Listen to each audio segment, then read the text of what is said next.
Eddie, come on, jump up. Come on. Finally, we have a son on the podcast.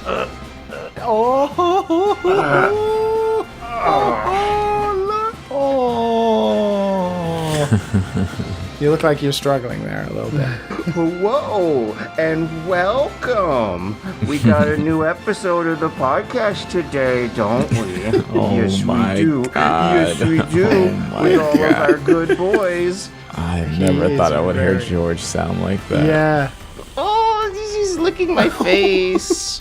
I got Eddie up on the webcam to say hi, and I'm struggling a bit because it is an awkward position. I want nothing more in the universe than for this dog to be happy, because this dog has been through some hard times, and I want nothing more than to help another creature in the universe to enjoy existence more than I do.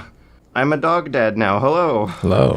Welcome to Dog Dads and Sons. We have all of our good boys here on the show, Liam Edwards and Matt Visual, and now it almost looks like he doesn't want to get out of my lap. That's funny, you said good boys, and then I immediately thought, what dog would each of us be if we were dogs? I don't know if I would be a Jack Russell Terrier like Eddie, but then again, Eddie has defied my expectations for what Jack Russell Terriers can be. Adorable. And chill. Oh, yeah, that's very not you. Yeah. Jack Russell Terriers are supposed to be super hyperactive monsters. They are like supposed to tear your apartment up before you figure out how to train them.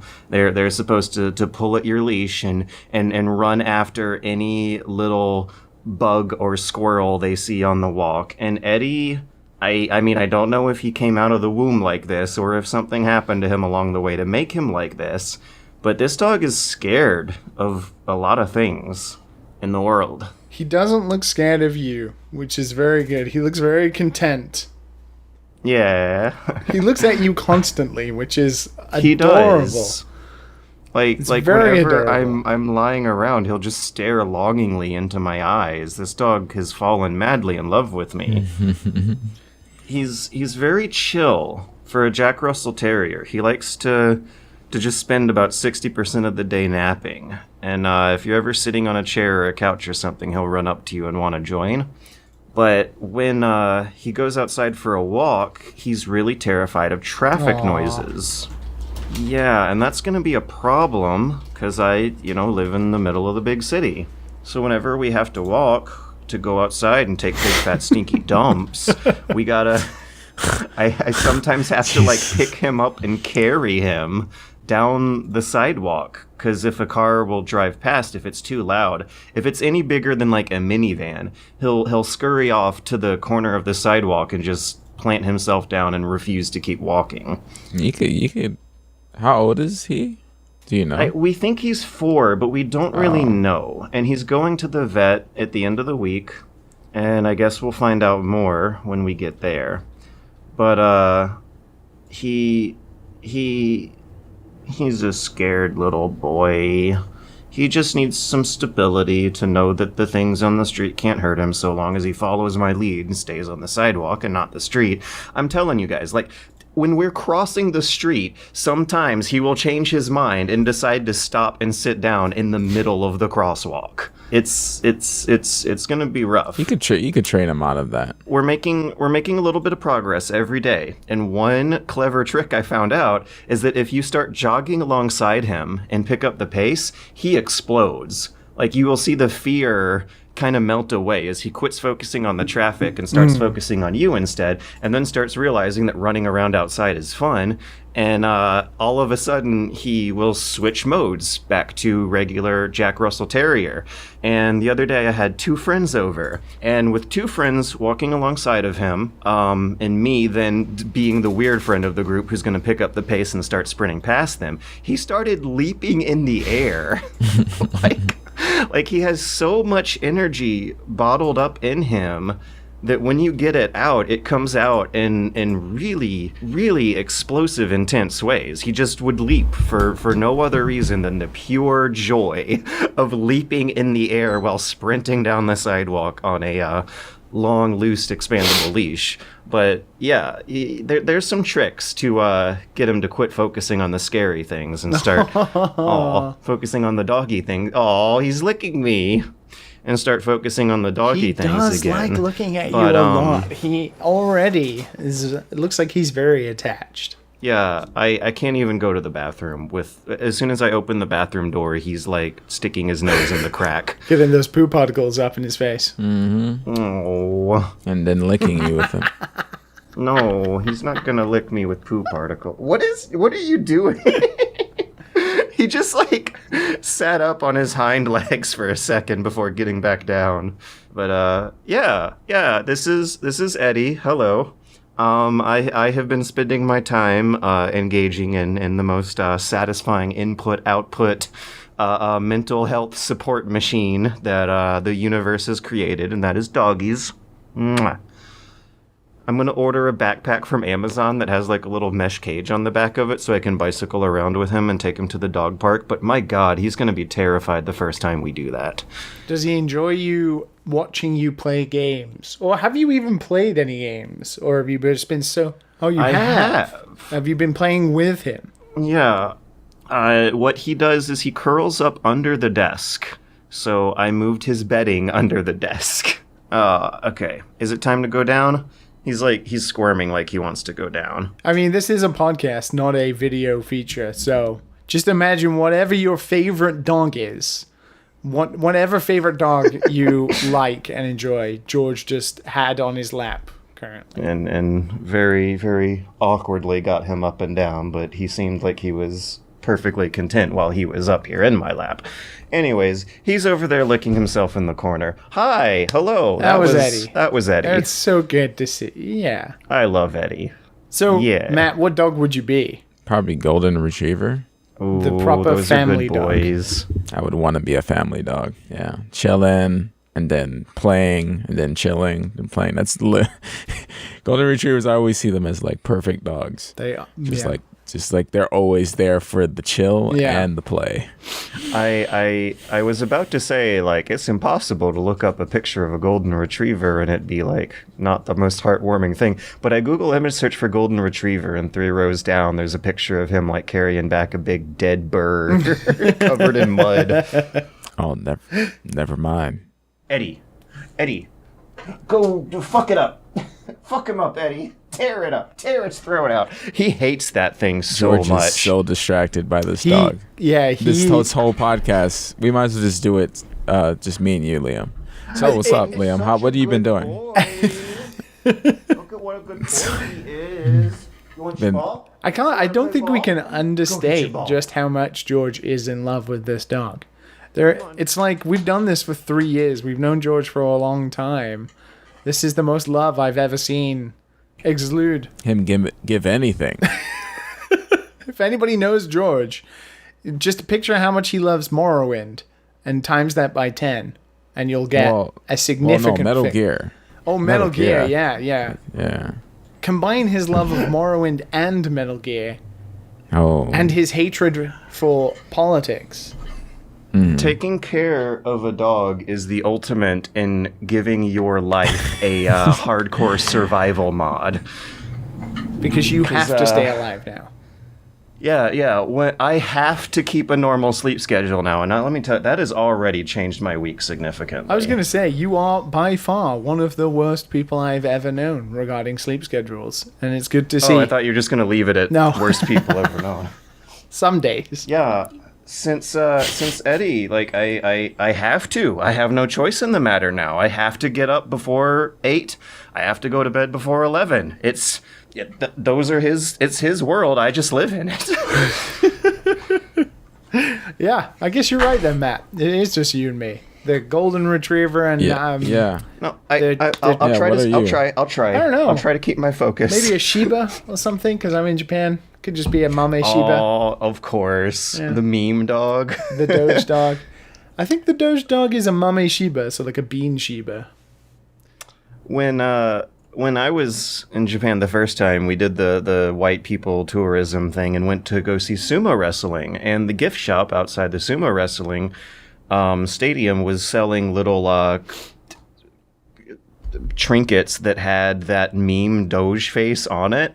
And it was so surreal seeing that in real life in front of a major tourist attraction that like hundreds of people were going in and out. You mean just seeing a dog, a Shiba dog? No, like merchandise with the meme of the dog, like looking at the camera from the side with the kind of like apprehensive facial expression, that famous picture of the original Doge face. I thought it was just a meme thing you'd only see on the internet, but I guess when you're at major tourist attractions in Japan, you're basically in real life meme world.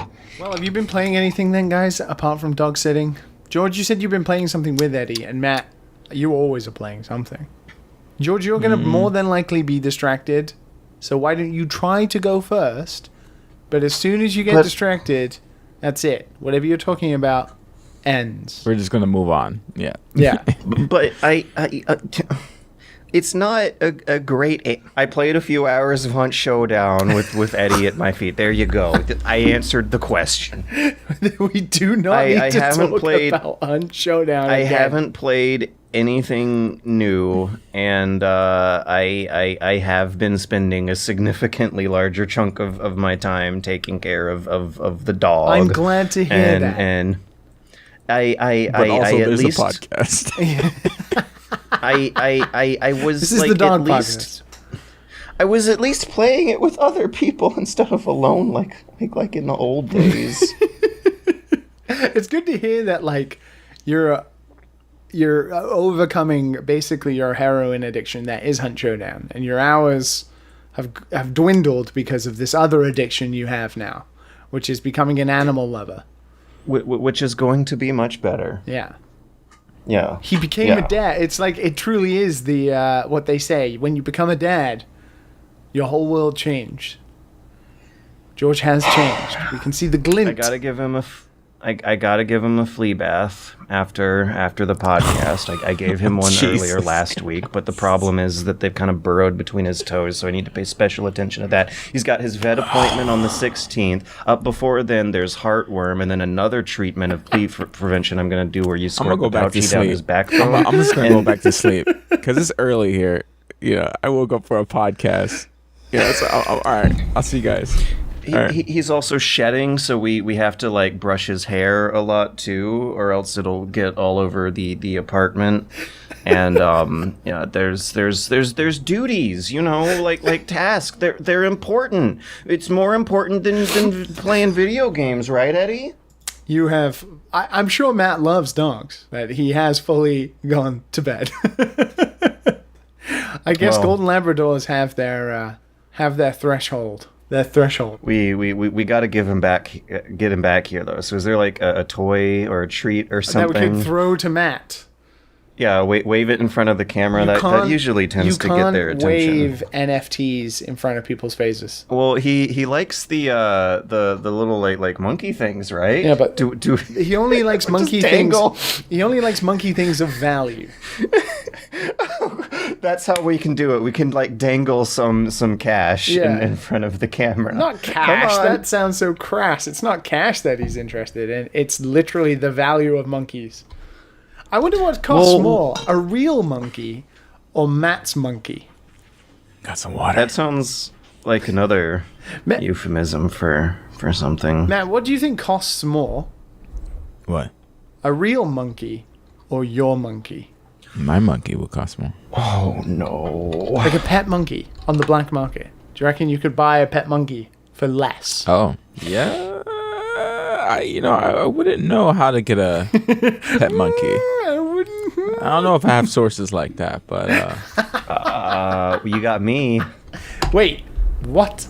Yeah, Monkeys R Us in Eagleville, Tennessee, specializes in adorable, sweet, hand-fed, pre-spoiled, common penisolata and Jeffrey marmosets, plus cotton top and red-handed tamarine monkeys. Matt, please, can you buy a monkey? Wait, please. What no, don't buy a monkey. Don't buy monkeys. I'm good. They actually have a... I was just talking about this. Like, I don't... About buying a monkey? No, about pets in general. Like, I just don't... like I just so happened to be talking about this yesterday. I was just like, I don't want a pet. Like, I had the whole phase of like having pets when I was younger, and it's just like, yeah, I totally love to just be able to just like, you know, just go, you know, and not have to worry about like if I sleep over someone's house or if I go on a travel somewhere, I don't have to worry about anything. Because like my roommate, for instance, like his cat, like he's like, "Oh, are you gonna be home?" I'm like, "I don't know if I'm gonna be fucking home. That's not my responsibility. It's your cat." Yeah. Yeah. I was just like, so I'm not gonna get a fucking monkey. It's annoying fucking hell, and I don't want to hear. I don't want to hear all that fucking noise when I'm trying to sleep. You could have like a monkey butler, though. Right, yeah, I mean, sure. So if I could make him like Abu and make him steal things, maybe I reckon you could might do be that. cool. Yeah. when you Google search how much does monkey cost, they tell you the window is between $4,000 and $8,000 each. Holy shit, Matt could buy a monkey. But you shouldn't. You should. I could buy a monkey. I already have a couple monkeys. Check out Matt's new Twitter profile pic. You saw that. Yeah. Just don't click it. Don't right click it and press save image, because that would be stealing. No. You can right click and save image. It's okay. Matt's sharing the wealth. Spreading his wealth to the people. Yeah, I mean, you'll just have an image. You won't have anything else. You won't have the image. Capital The. I would rather you pay full price for Balan Wonderworld during its week of launch than buy a monkey. Monkeys shouldn't be pets. Monkeys are too smart. A lot of things shouldn't be fucking pets, man. It's just people just think that they should just have these things in their house. I had pet snakes when I was younger. They were great pets. Snakes make great pets. Yeah. Matt, what turns you off of people having things that shouldn't be pets besides monkeys? Where is this coming from? What do you mean? Well, what is the line? Yes. What is the line? I don't know. Like, I guess like it's just acceptable to have dogs and cats now. So that's just what it is. But not wolves or lions. Yeah. Non-domesticated versions. A lot of those white people like to have those little crazy animals in their house. Yeah. And some of them get eaten for it. And it's just... Ooh. So, you always see those videos with the... Why are white people always buying lions? Always so dumb. Like dogs are made to be pets. I mean, I don't know if a dog is gonna be any better off in the wild. They usually aren't compared to their lives in a house. Well, I mean, we kind of made it that way, didn't we? Yeah, we made it that way. They were. They were like that. And I think Cat made us that way. I think it was the other way around for the cats. One of the things I had to look up was how dog diets work. Apparently there's this big fad going around these days where you can buy your dog a grain-free diet where they just have meats and protein. But as it turns out, that's bad for them because one of the first things the first dogs were invented to do was be able to eat more grains than wolves can. Yeah, like people are projecting the image of a wild animal that tears up small animals for its diet as most of its meals onto dogs, and that's not what their bodies are built for. They need some veggie in their diet, or else they're not going to work right. Dog.exe might hang a bit on load. But what kind of special treats do you give him though? What does adorable Eddie deserve? There are some nastier looking training treats I got him, but for the most part I got him some fairly delicious looking treats that basically just look like beef jerky. His wet food is this like Whole Heart brand easy digestion formula that looks like chicken noodle soup on the inside. It doesn't look like dog food. Unlike my beagle I grew up with, he does not mind if you screw around with him while he eats. There was a little bit left on the spoon, so I stuck the spoon up in his face and he licked it off and didn't protest or anything. But yeah, I'm wondering, like I've seen people who keep ferrets as pets. Some crazy white people who keep parrots as pets. And ferrets, I think, might be crossing the line a bit. Birds, too. I don't know how I'd feel about keeping a bird in a cage, you know? Yeah, it kind of sucks. Not to say, I'm pretty sure people have birds, but it's just like, I don't know. Like I usually when I see the happier birds are in like those, I can't even tell if a bird is happy, but those bigger cages, you feel less bad for them when they're in a huge cage. I said these like little tiny cages. Yeah. They're built to fly away from you. Unlike dogs were built to not do the thing a wolf would do, but birds, like, they still have the call of the wild in them. I did have 2 birds when I was growing up as a child. I think I've talked about them before, but in retrospect, yeah, I do feel like a little icky about it. Yeah. Yeah. I've killed a lot of fish in my day.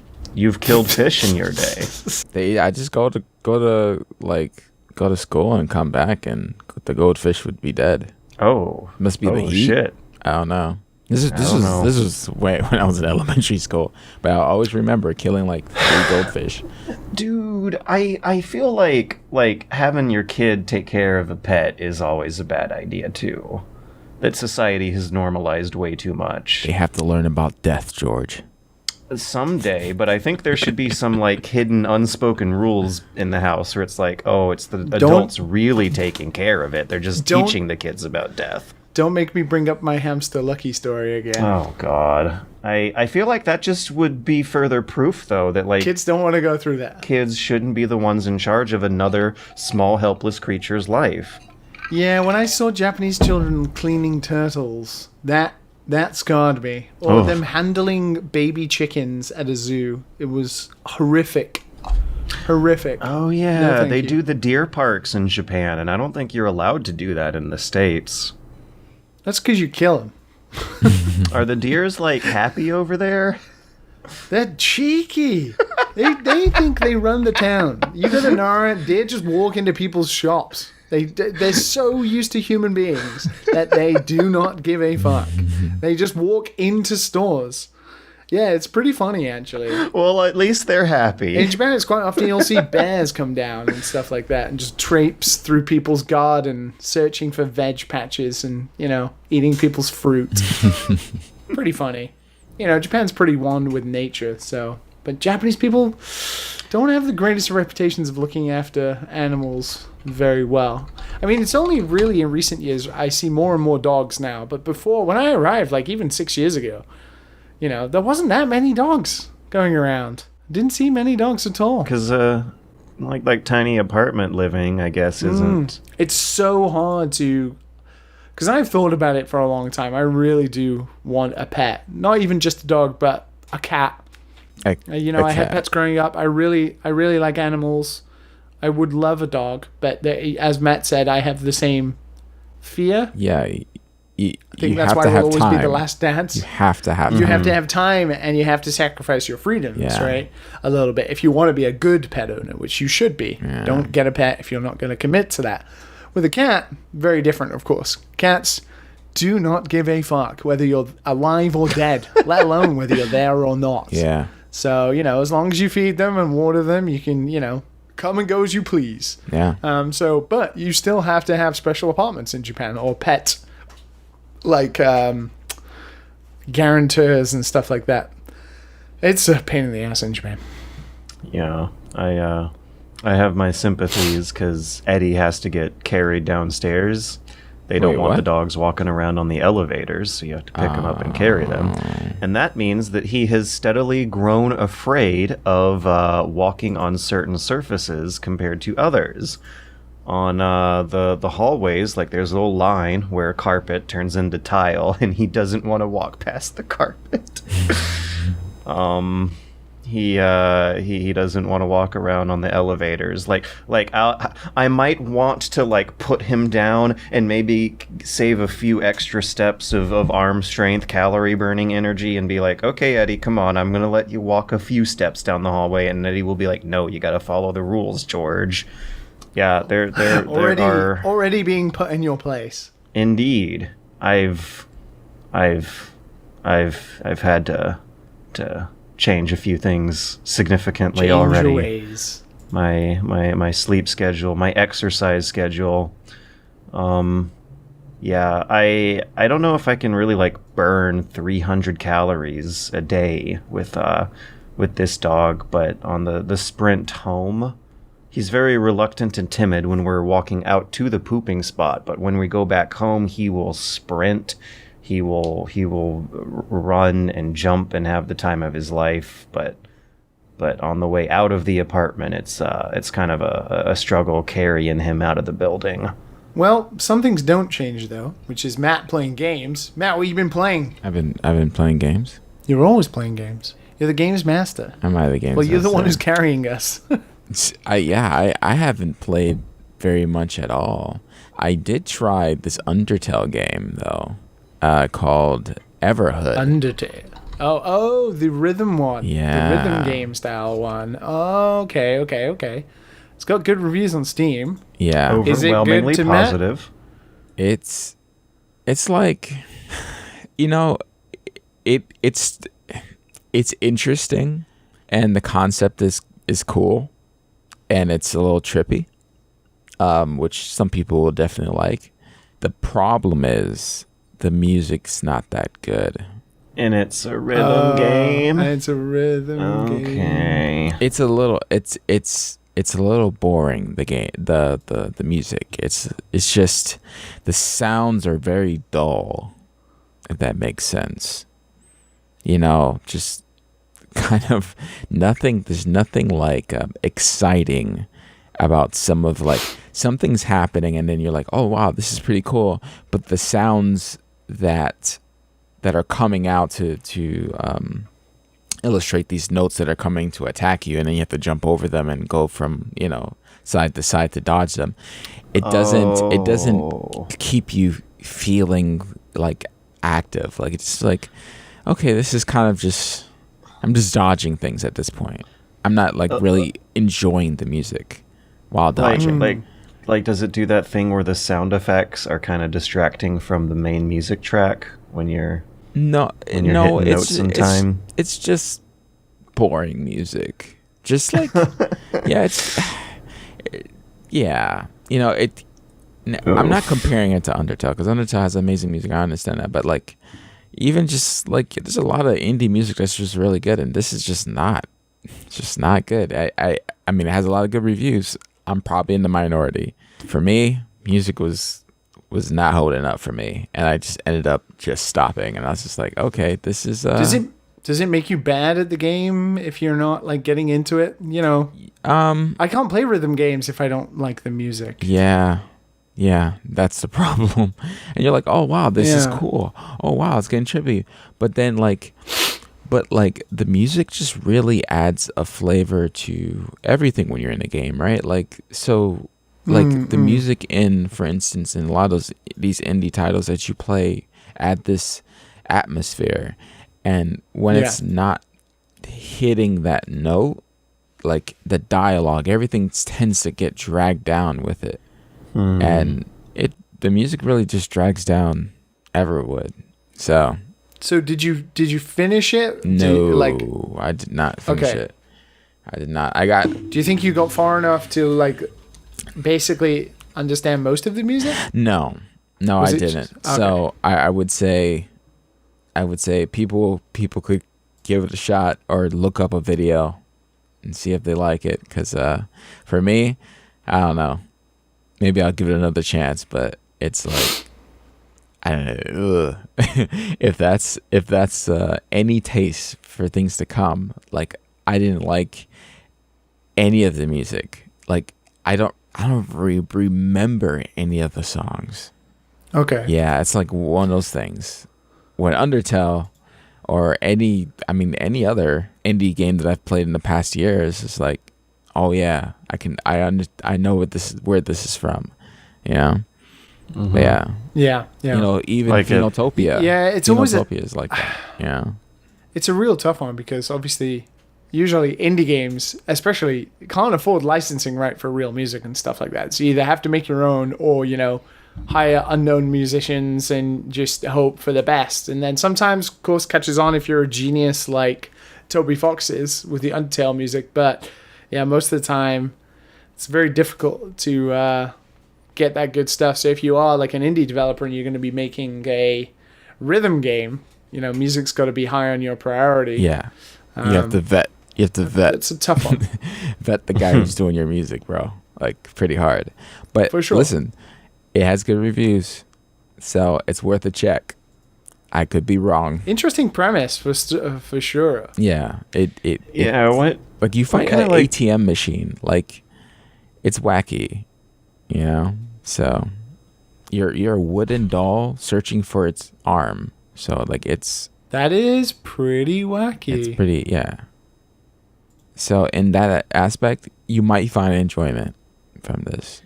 But... And then yeah, go ahead. I'm skipping through some gameplay footage, and I see like a cool looking boss fight against a frog with a banjo, but the music that's coming out, like you were saying, has not a whole lot of like texture to it. Like there's two instruments. I hear a synth and the banjo, and the synth is nowhere to be seen on the screen because the frog's playing a banjo all by himself.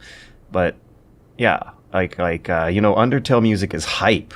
There's so many layers going on, and there's weird chiptune instruments. This does change. I'm not gonna say it doesn't change, but like, yeah, it seems like there's a lack of energy to it. Yes, it's very dull. Very dull. What is that? Is that a beer? Is that a classic? That is a go-to Sapporo only Hokkaido classic lager. Japanese beer, not the greatest if you're getting the standard stuff, but gotta admit, if you're gonna have one of them, so you either got the Kirin, the Asahi, or the Sapporo, you go the Sapporo. None of that. Not Asahi. You can put Asahi down for a little while. Go for the classic Sapporo. It's good stuff. Can I talk about a game I've been playing? Yeah. Yes. An indie game as well? Yes, I'm interested in this game. I was thinking about it. So I want to talk about Dodgeball Academia. What? Great name to start. Dodgeball Academia. Sounds and I think, like an Matt, anime. maybe this might... Oh, boy, Oh, you're really? about to... You're about to Which be one? hitting hard then. I wonder which one. Fuck is this? Boku no Hero Academia. So, I've been playing Dodgeball Academia. Matt, it's on Game Pass. Yeah. Free real estate, Yeah, of I've course, seen this, baby. yeah. You know. There's been a lot of games on Game Pass recently. There's been Dodgeball Academia, The Ascent. That. Oh my god. Yeah. Yeah. The Cyberpunk Oh, whatever. Cyberpunk, but it's actually Cyberpunk. Like it actually it's has actually flying Cyberpunk. Cars in it. It Cars and stuff, actually yeah. has a good environment. Yeah. Wow. I haven't had time to play that yet. But there's that, and there was something else. A Curse of the Dead Gods, like that roguelike that came out last year or this year that got really good reviews as well. I played a little bit of that. They had some interesting mechanics, but I got too wrapped up in some dodgeball action. So Dodgeball Academia comes from a Brazilian developer called Pocket Trap, and it's published by Humble Games. They actually made another Japanese-inspired game called something Ninjin.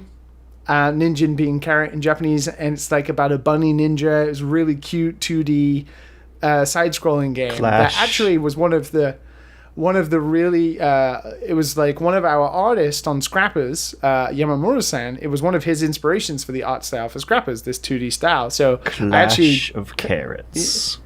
Clash of Carrots, there you go. So these guys just came out and busted out a brand new game called Dodgeball Academia, and it's fantastic. It's Really? really Is it really an good. RPG? With a story It mode? is an RPG. So I really want to talk about why I think it's great. But so for start, it's absolutely wears like its inspirations on its sleeve. It is a game in the same vein as Pokemon and What? animes like Boku no Hero Academia and any shonen. You're this high pumped up kid. It's got all the character tropes.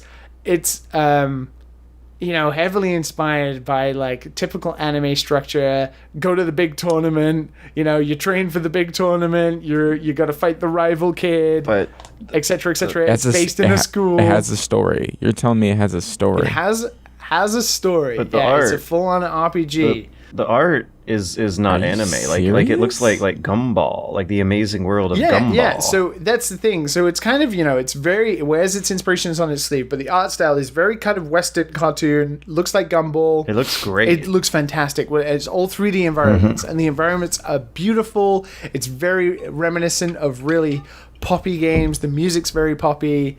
Oh shit! You can explore. It's not just. Yeah, it's like a whole campus grounds and everything. There are different areas of the school. It's like, Wait, it's a bit like not Persona, but, it's got that school vibe and they're all different kids. What is great is you can walk around the school challenging people to dodgeball matches. So this is a dodgeball school. And the idea is that you're training to be the greatest dodgeball player of all time. And you have a team who is your RPG party. And the way battles work is they are dodgeball matches. So, it's a game after my own heart because it's a game about using sport and changing it into an arcadey way. That's all. Of course, that's my shtick. And the idea is then you play a dodgeball match. And it's like an anime version of dodgeball. You have Hadoukens and power-ups, and you can counter the balls, and you can jump and parry, and you get like charge shots, and you get power-ups and different items and stuff. It starts off pretty weak and slow. Like the dodgeball matches are pretty uninteresting because you move slow and you just throw the ball, and it feels okay. But then once you start combining the powers and doing counters, and you can tag in teammates and out, and then when you actually get into the proper rules, where if you knock out an opponent, the opponent goes behind you, and then opponents start throwing balls between each other behind you and from the front. You have to be a bit more aware. So it's a bit more of an evolved battle system. But, it works the same as any RPG. You walk around the school, you get into random battles sometimes that are dodgeball matches, people challenge you. The whole idea is that you want to become the greatest dodgeball player of all time, and you're just going to school to do it.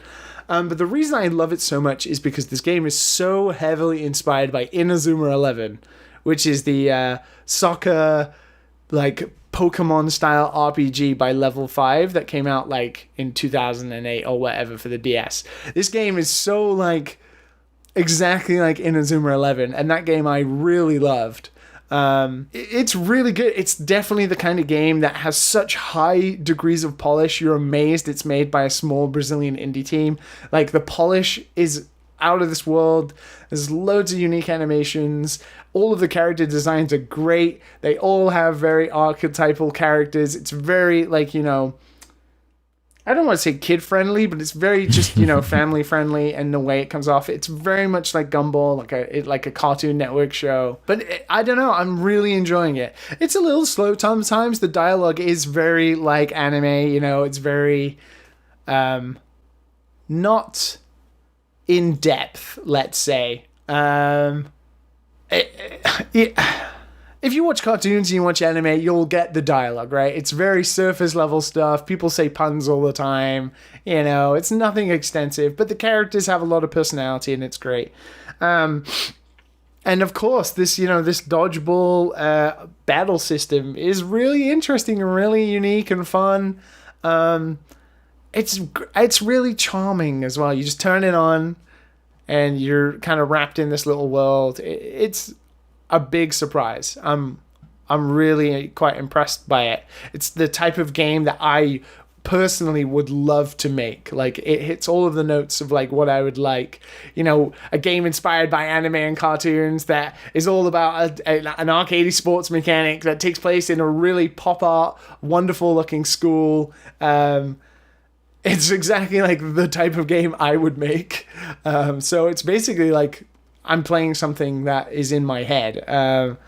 And it's on Game Pass, so I think people should check it out. I think maybe the writing might be a bit mind-numbing sometimes, especially maybe for you, Matt. You might get bored of it and stuff like that, but it's definitely worth giving it a check out. Yeah, I mean, it's free. It's on Game Pass, so free real estate, baby.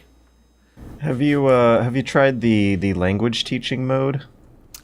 So yeah, no, I mean, I have, and I just wanted to check it out, but this is the most unnecessary but amazing video game feature that I've ever seen.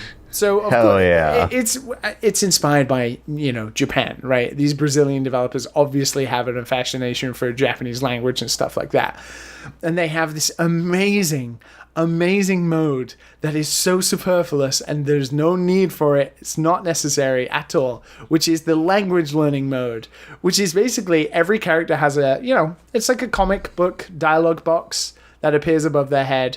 And there is lots of different languages because it's localized in, I think, about 10 or 15 different languages. But they have this language learning mode that you can turn on and you can play it in your language and you can choose any other language and you can have it appear at the bottom of the screen in a dialogue box so you can learn. And it even has like highlighting of keywords and different phrases and stuff. No way. Yeah, Holy cow. It's like its own little language learning app. It's so weird that they added that in. There's like there's no gameplay reason as to why. It just exists. I think obviously they were... Oh, God, I need to sneeze. Bless you. Thank Bless you. Eddie's not even here. Sneeze it out. I can smell him.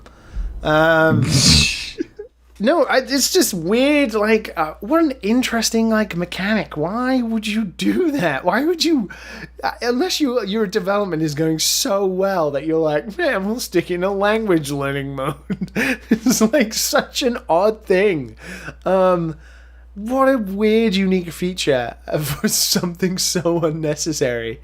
But it's really cool. I imagine one of them must have been learning languages and then just thought, I'm going to build myself a tool.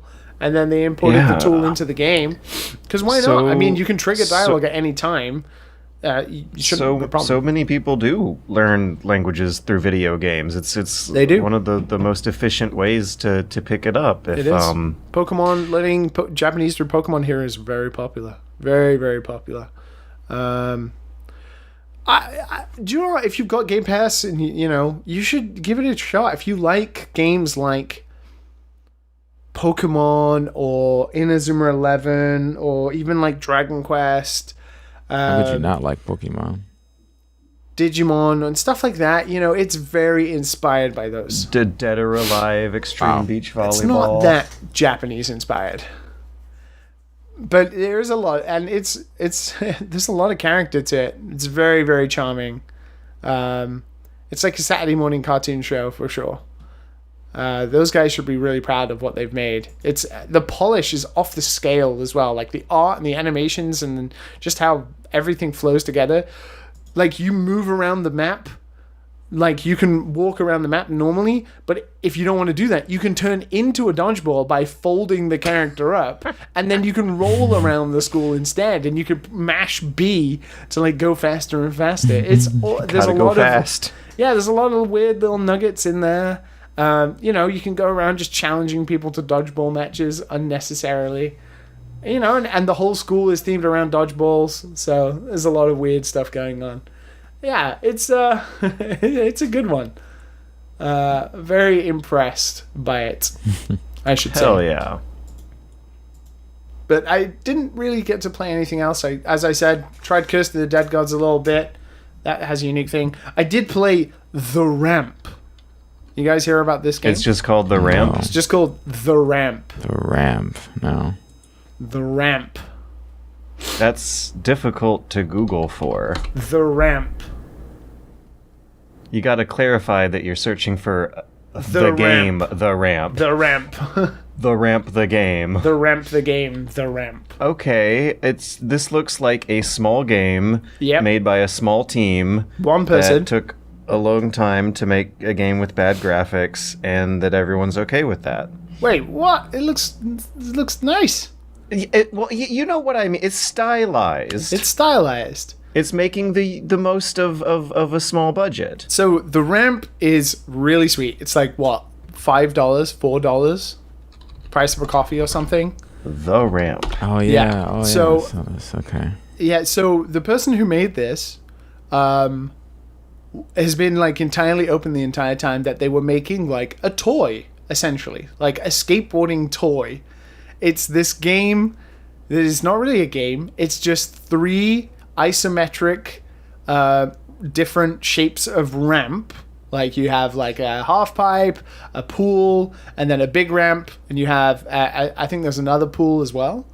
And the whole idea is that is the game. You just skateboard these ramps, and you just do tricks, and you play with the physics, and it has a pretty unique control system where you use the 2 sticks to do stuff with the triggers. It is nothing more than like a toy. Skate's like that. Yeah, but like, you know, it's meant to be small, condensed, and nothing else to it. They're not going to update it.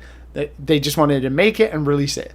And I really like this idea of like people who make game experiments that are like highly polished toys. And this seems to be like the first of that. Of course, we get lots of game jam games and stuff like that are small because of time constraints, but they're also super unpolished. Instead, this game is like a properly polished game, but is very condensed in its size. You know, it's literally just skateboarding 4 ramps, and that's it. And all you do is get better at skateboarding and try and get better tricks and stuff like that. It's got achievements, of course, but it's like $4.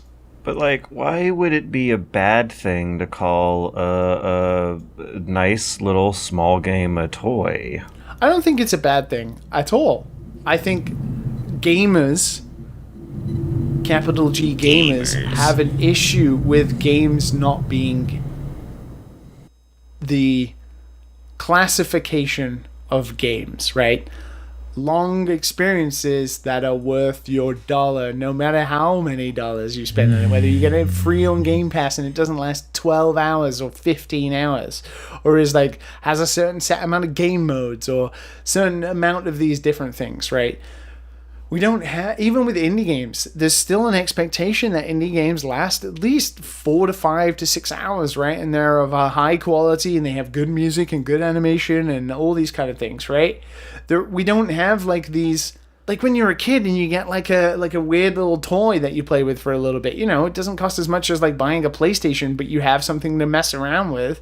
I think that's what this is meant to be. It's just meant to be something you play for a short while. Like $4. What is that? Nothing, right? Like the beer I'm drinking that we're just talking about here is like $2. I've had 2 of them.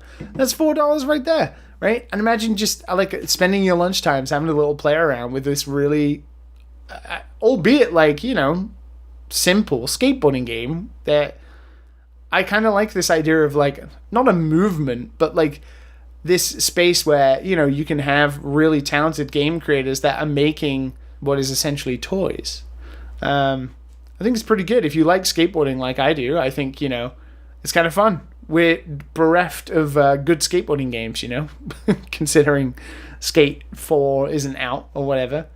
But no, I think it's pretty cool to see these kind of things. Yeah. I hope we have more like game experiments that go beyond just being like game jam stuff, and then people turn into, you know, short projects that get highly polished, but they stay at that small scope. They don't try to, like, the problem with game jams is what they'll do is they'll be like, oh, our mechanic is great, let's flesh out the mechanic, and then they'll go into like a year-long project, naming no names, and then, you know, it then isn't so much a game jam game anymore that was fun. It becomes a proper game instead of, you know, spending a couple of months to make the art and the music and the lighting and the mechanics of this really condensed, well-scoped experience. And like the big problem that you always hear about whenever a game gets canceled or shows up in a Jason Schreier book is that they things got out of hand, things got too big, too many features got put on the list, and they were never able to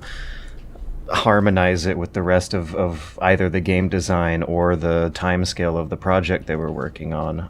Yeah, feature creep, scope creep. There's words that end in creep that refer to that stuff. Yeah, 100%. I mean, if you think AAA does that all the time, like when you're fighting tooth and nail at indie for every dollar, and if you're not very good at scoping out stuff, or you're over scoping too much, it's just a disaster. But it's great to see where a game can have super tight mechanics like this does. Like, it has a good skateboarding system that is fun to experience and play with. Not try to be any more than that. Why would this game need to build more skate parks, more different skateboards, different wheels, different customization, do more mechanics and stuff like that, when ultimately you're only ever really engaging in that core loop, so there's not necessarily any need to have anything beyond that. I'm with you. I just think it's kind of sad a little bit that you have to, like, label it as a toy to get the message across, and can't use a word that might be something that is used more often in the hardcore gaming community, such as mini game or micro game. Because WarioWare sells fine. I mean, I don't know if you would call... Does it? Well, no, that's why we haven't had one for many years, and only the new one's just been announced, right? It's. I don't think toy is derogatory towards this. I think micro game and mini game would be, because they have bad connotations. I don't think toy has bad connotations. Video games ultimately are toys. They always have been. That's what they were marketed as back in the day. That's kind of why it strikes me as weird that word is getting used here for just, like, uniquely small or focused. Yeah, let's say focused for a uniquely condensed video game. I mean, I can play a game with my dog, and even if we're bopping a toy around, hiding it under my butt or something, it still counts as a game. Yeah, but I mean, it's just in the eyes of the beholder, isn't it? The creator of the game has, basically said they're making a toy for you to play with. And it essentially is like having a tech deck, those old, like, finger skateboards. It's like having a tech deck. So back in the bad old days, the gamer justification was if it was a game and not whatever Gone Home was, which was the argument back in the day. They were saying that you would have needed a fail state, which I don't necessarily think is true. Does the ramp have a fail state? Yeah, you crash and you respawn on top of the There you go. ramp. Game. But don't toys have fail states? For example, like in Mousetrap. If you drop the ball... Not all of them. Well, Mousetrap's a board game, isn't it? Yeah, that's a toy. What toy doesn't have a fail state? A ball. No, because it can pop. Oh, true. Well, no, because in Despacito, whatever it was called, you could still kick the ball around after it popped to get unique NPC reactions. What if you died while playing with the toy? Technically, then your toy has a fail state. Then there was a fail state. If your child dies while playing with this ball, the Dad and Sons podcast is not liable for any death or serious injury that may occur if your child fails at playing with these toys. I don't know. I think it looks cute. It is. I for one am all for shorter, more focused, with games with stylized graphics made by smaller teams that take longer. And I'm not kidding. Is that you just say I'm not kidding, and that's the end of that sentence? That's the end of that sentence. That was very abrupt. This like the game. It looks cute. It looks adorable. It's fun to play. It's $4. It is a toy. What more could you ask for? Yeah, $4. Exactly. That's such a good number. I like that number. I like the sound of that number. Mm-hmm. Would you spend $4 on a toy for Eddie? Absolutely. Would you spend $400 on a toy for Eddie? Absolutely. It depends on how bad he needs it. But maybe. Would you spend $4,000 on Absolutely. a toy for Eddie? It depends on how bad he needs it, but maybe. That's how you know he loves that fucking dog. He'll buy plastic. Yeah. He loves that fucking... No, I gotta buy, like, the healthy plastic. No additives, no fatalites or whatever they call. This little, like, Kong thing probably cost $14, but he still loves it to death. Yeah, they have dog toys, advertising the hell out of how healthy and toxic free and gluten free, allergen free, chemical free, BPA free, poo particle free. Just don't buy the grain free stuff, kids. That's where I'm gonna give people the warnings on. Yeah. Anyways, I love this dog. We know. We know. I feel bad saying that. But Well, we know. you're like a new parent who has had a baby and they post nothing but like baby photos on Facebook. And then they get like extremely worried over every little thing wrong with the baby. Like, Yeah. like getting it used to the traffic noises outside. Yeah. Whenever What's you gotta wrong, walk dude? your baby to the pooping spot. What's wrong, little baby? Don't you worry about it. Dad is here. Don't you Has he worry shit on the about it. couch yet? No, he hasn't shit on the couch, but there were a couple accidents while figuring out his schedule. He's peed on the carpet twice, but I feel like peeing on the carpet only twice over the course of a that's good not long bad. week while figuring out Twice? a new routine. It's not Twice bad. is not bad, yeah. especially for an apartment where you have to go down elevators and shit just to get the fucker out. It's the most annoying thing having a dog inside of an apartment building. Yeah, I'm teaching him the routine. He is steadily starting to memorize it. Like he knows which parts of the floor, you got to carry him and which parts he's not allowed to walk on. But yeah, I'm pretty happy with his record. I feel like twice over 1 week for a new apartment is a pretty good score to keep. What have you done, Liam, with this picture? The memes have started. The memes. Dog's dance. The memes have started. Now I have multiple heads in the darkness now. Now we have to post a link in the description for the listeners.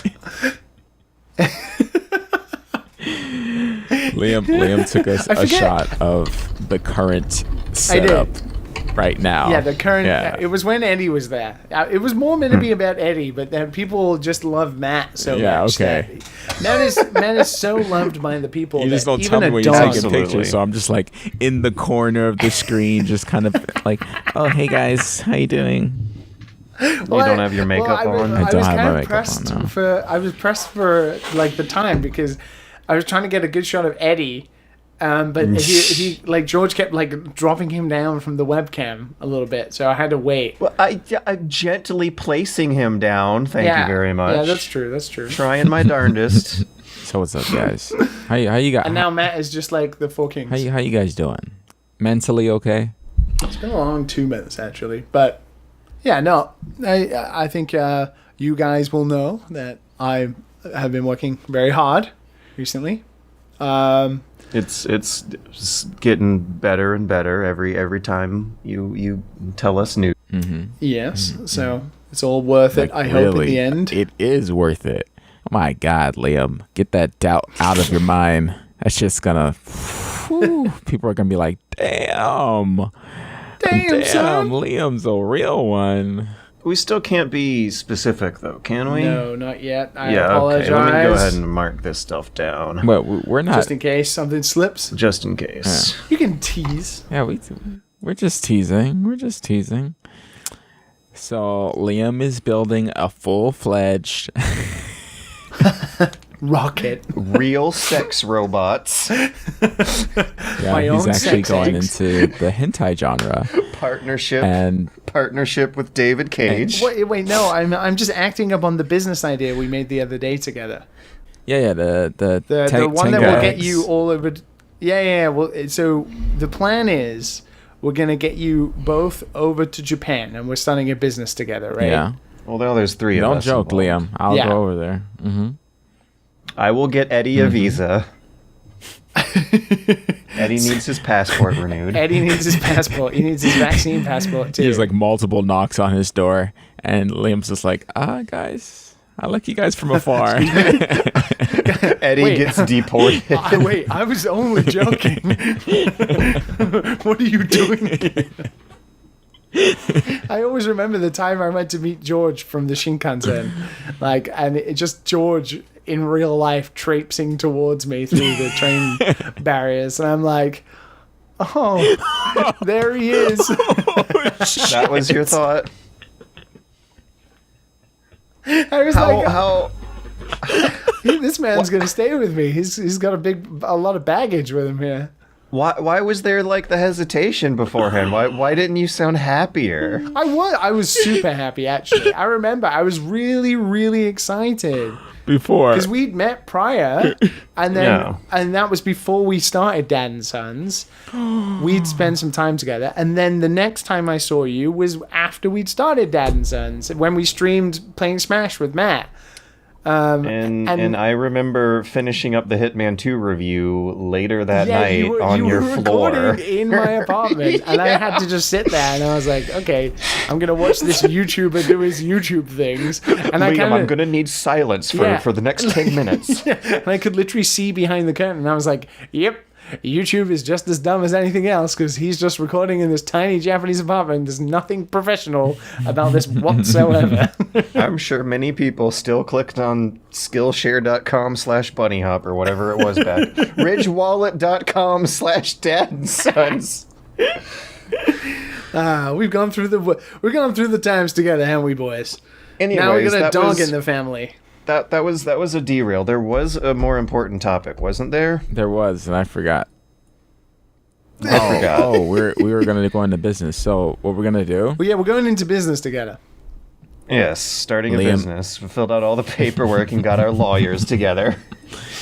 What is our business, Matt? Would you like to inform the people? Yeah. So we're gonna release eggs, right? But we're doing that thing. Yeah, free for the community.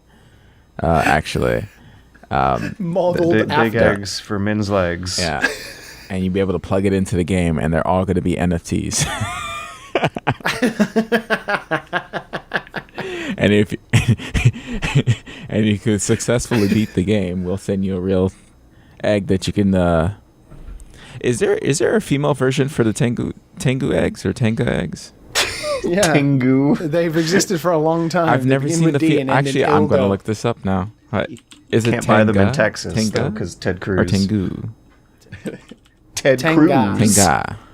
Tenga egg. There must be a pun on Tengu. You think that's how they came up with the name? No, it's the big demon nose. Men's best-selling men's sex toy. They're a men's health item. I don't want to leave the you buy them women next out. to the shaving cream in the grocery store. Not want to leave the women out. Women. Dude, I shit you not. It was such a growing moment. I felt like I grew 10 years older when I saw Tengas for sale in the Japanese grocery store in the men's health aisle. I felt really weird having to tell my Japanese girlfriend what they were. She had no idea what they were. I'm like, hadn't she been walking past them in the grocery store her whole life? Well, it's not in the grocery store. It's in the drugstores, right? I swear I saw them in a Donkey when I was picking up some you could shaving probably cream buy or drugs something. in Donkey. Donkey is the shadiest place ever. That is not how it felt to me. Donkey is so shady. It's really that is surprising to me. Donkey felt like I was in a Kroger or something. Wait, breaking news! I've just found out what Tenga's brand motto is. Oh boy! The best pun ever. Okay. Oh boy! It's a pun on a Beatles song. Oh, okay.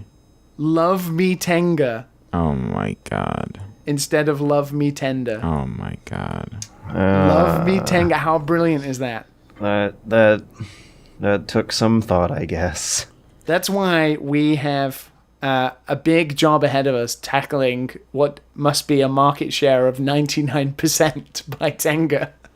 So the Adam and Eve sponsorship's getting taken up to the next brand. We're making dad holes now. Yeah, totally real official announcement. That is not real. Please forget everything I just said, dad guys. Holes. Yeah, dad holes. That's our business, isn't it? Oh boy. Boy. I'm gonna run to the bathroom super quick, and then we'll do some terrible news stories. It's for all the dads out there. Why did I combine them? Is this a brand new with Tenga? Yeah, let's make it happen. You can buy official dad. I can't even say it. It sounds so gross.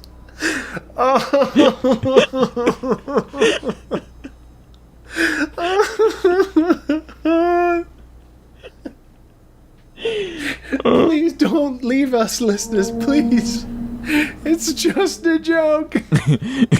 I can't believe George said that with a straight face. How did he do that? George is not here, man. Oh my god. I still look at these eggs and I'm just like, how does this work? Do I put it somewhere? Or do I... I feel like ordering one and like trying to like unwrap it and trying to figure it out. Well, you know, if you order from adamandeve.com/bunnyhop, you'll get discreet shipping, and your roommate will never know what you ordered at all. Well, that's what they do in Japan, right? They give you the black bags. They give you black bags, and everybody in Japan knows black bags, something dodgy in there. And I felt really shamed when I bought a video game from a game store like a month ago. And it must have been the Vita aisle. And the guy put the game in the black bag, and I was like, no, oh, no, now I have to walk out with this black bag. Oh, no. By Japanese standards, though, just how incredibly shady would it have to be to get the black bag? I mean, usually it's sex items. That's what it is. But you know, in Japan, they're a little more open and tolerant about that stuff, right? Yeah, right? But that's why the black bag is synonymous with, sex items. Therefore... Oh, sorry, Eddie. The man. Sorry, I was bouncing a toy around and it booped him. Anyways, sorry, continue. Sex items in Japan. I think that's it. Sex items. In Japan. Sexy items. I've never bought one. I've never bought one. Really? Never. You've lived there for 6 years, and the only black bag you brought home to the girlfriend had a video game in it. I've never bought a sex item either. No. I've never bought a sex I've been with friends who have bought Tengas for a joke. Oh, sure. No, yeah, of course they go and then use it, because that's what men do. But I personally have never... Men's health. I have never purchased one. I don't get the appeal, though. I seriously do not get the appeal from fleshlights or Tenga eggs. Yeah. The fleshlight, that's not so to judge weird. anyone. I'm pretty sure you guys have a nice collection out there. But how embarrassing, right? How embarrassing. Regardless of what, sexual orientation you are. You go to pick up a Tenga, and you walk to the aisle, and then you walk to the register, and you just drop it down on the counter, and you look the person who is going to sell it to you in the eye, and they know what you're going to do with it, and know that they know what you're going to do with it. Exactly. It's mortifying. It's absolutely mortifying, and especially if it's someone who potentially is of the opposite sex or of the same sex that you are attracted to, and how awkward that must be. So this is why you go to adamandeve.com/bunnyhop and order your Tenga eggs at whatever the number % off is with discreet shipping and a no-hassle 90-day return policy, so that if you're still embarrassed in the privacy of your own home with no one else involved, you can send it back to adamandeve.com for a full money-back refund. Oh boy. Yeah.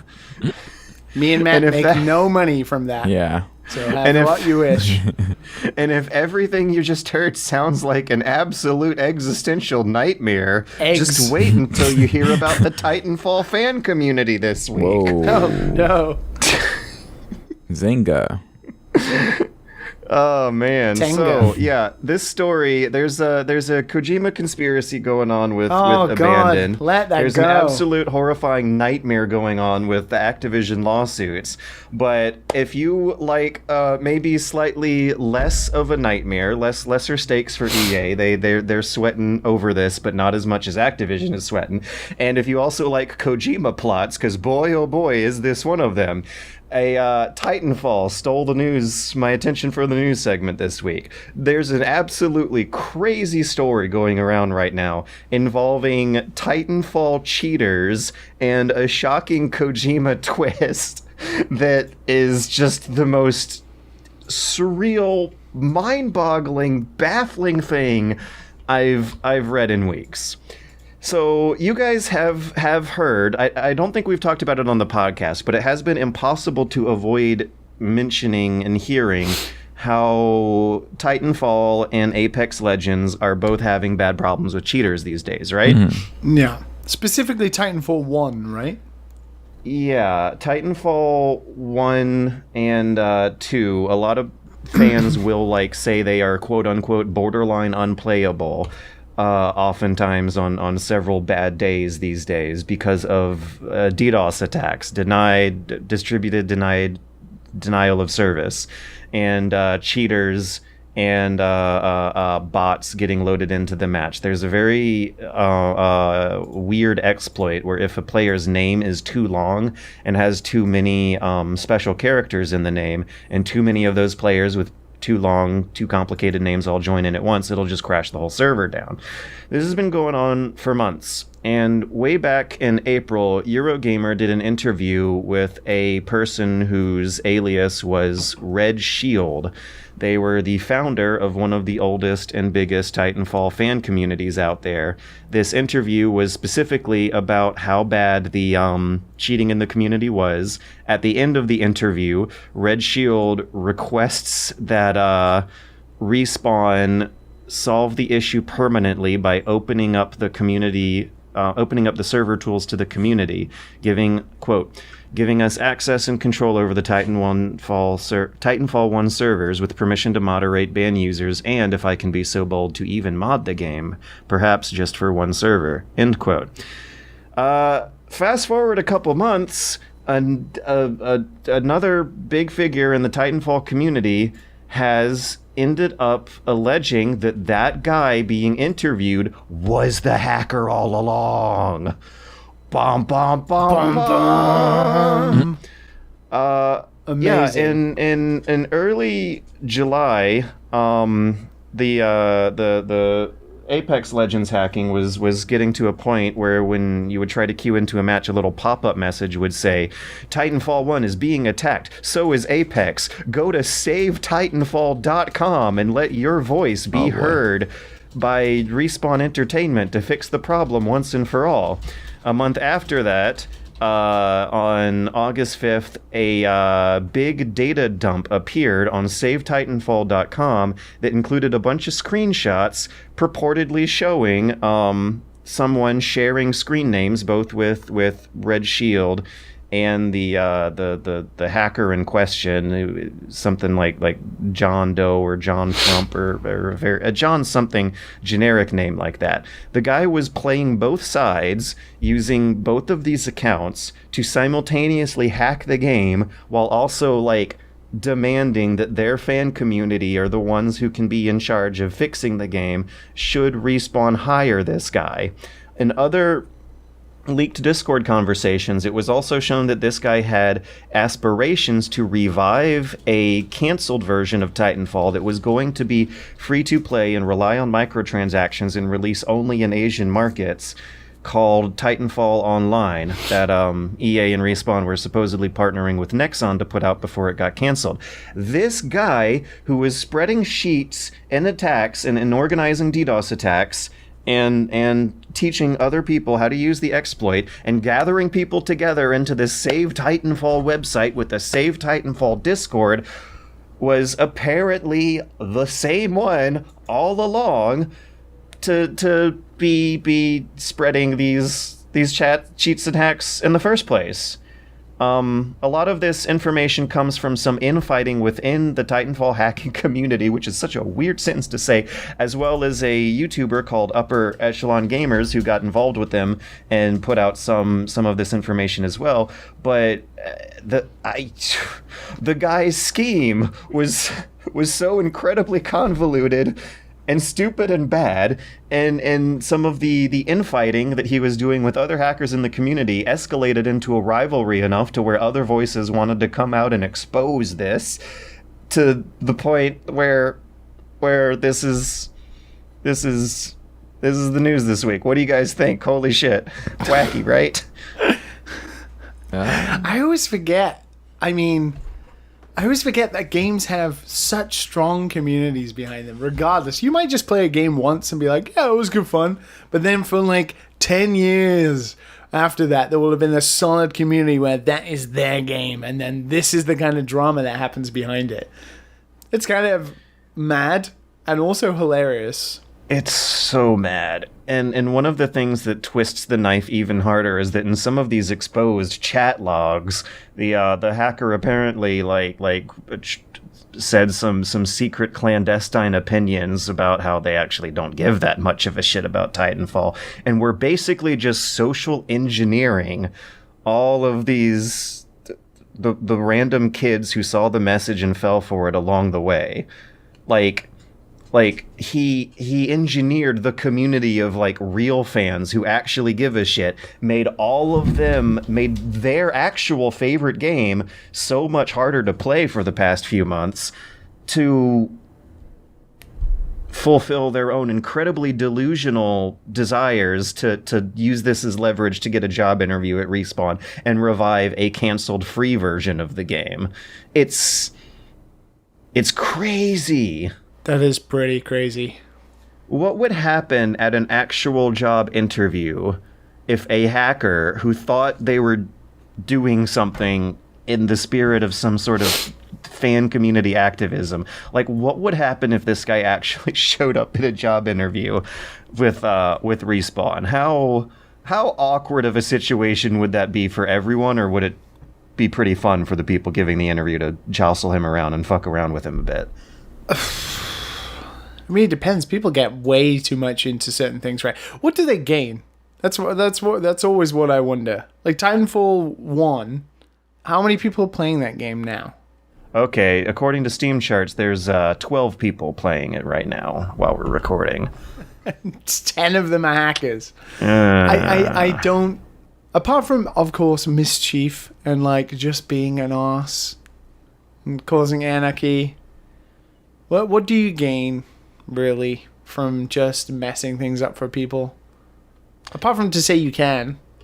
Not really sure. Yeah. Like, what kind of kick must you get from being interviewed about it and being like, we must do this, and then actually being the person who's causing the whole thing the whole time? They were like under an alias doing a fake interview with fake quotes. Like I have some complicated mixed feelings on this. On the one, it's like, shouldn't Eurogamer have vetted this guy? On the other hand, if the guy was good enough at covering his identity, I can totally understand why Eurogamer would fall for it. On the other hand, the thing he's gaining might just plain old be attention. In which case, should I have really brought this story up? On the other case, it's like I feel like this is such, like it's also kind of a symptom of maybe gaming communities feeling way too entitled to a 10-year-old game that only 12 people are playing, that they feel like they have some sort of control over by feigning love for it. That's true. Yeah, I just don't get it. What do you gain? That's it. Like if you at Titanfall 2 and they had 100,000 players and you were this hot shit hacker who was messing things up for people, then maybe. Also, what do you gain when they come after you? Respawn have more money than you will ever have in your life, and if Respawn devs are sick and tired of it and they choose to come after you, they will, and they won't let you live it down. And I don't know if the guy in question has done this, but I was in the YouTuber's summary of this news, they were talking about how other people in this community involved were selling hacks. And that's the line where if you cross it, they can then prosecute you for it. Yeah. And then what's the... Oh, look, you've just paid like $50,000 to $100,000 in damages. For what? So you could have 12 people on Titanfall have a bad time? And the other thing is that if they are in it for the notoriety and the fame and the attention, once you get that, what next? Yeah, what do you next? do with that? What do you do afterwards? Because you can't say it was you. Like, you can't say it was really At least you shouldn't. You could say it your was your lawyer should internet. tell you to shut the fuck up. You could say it was your internet username.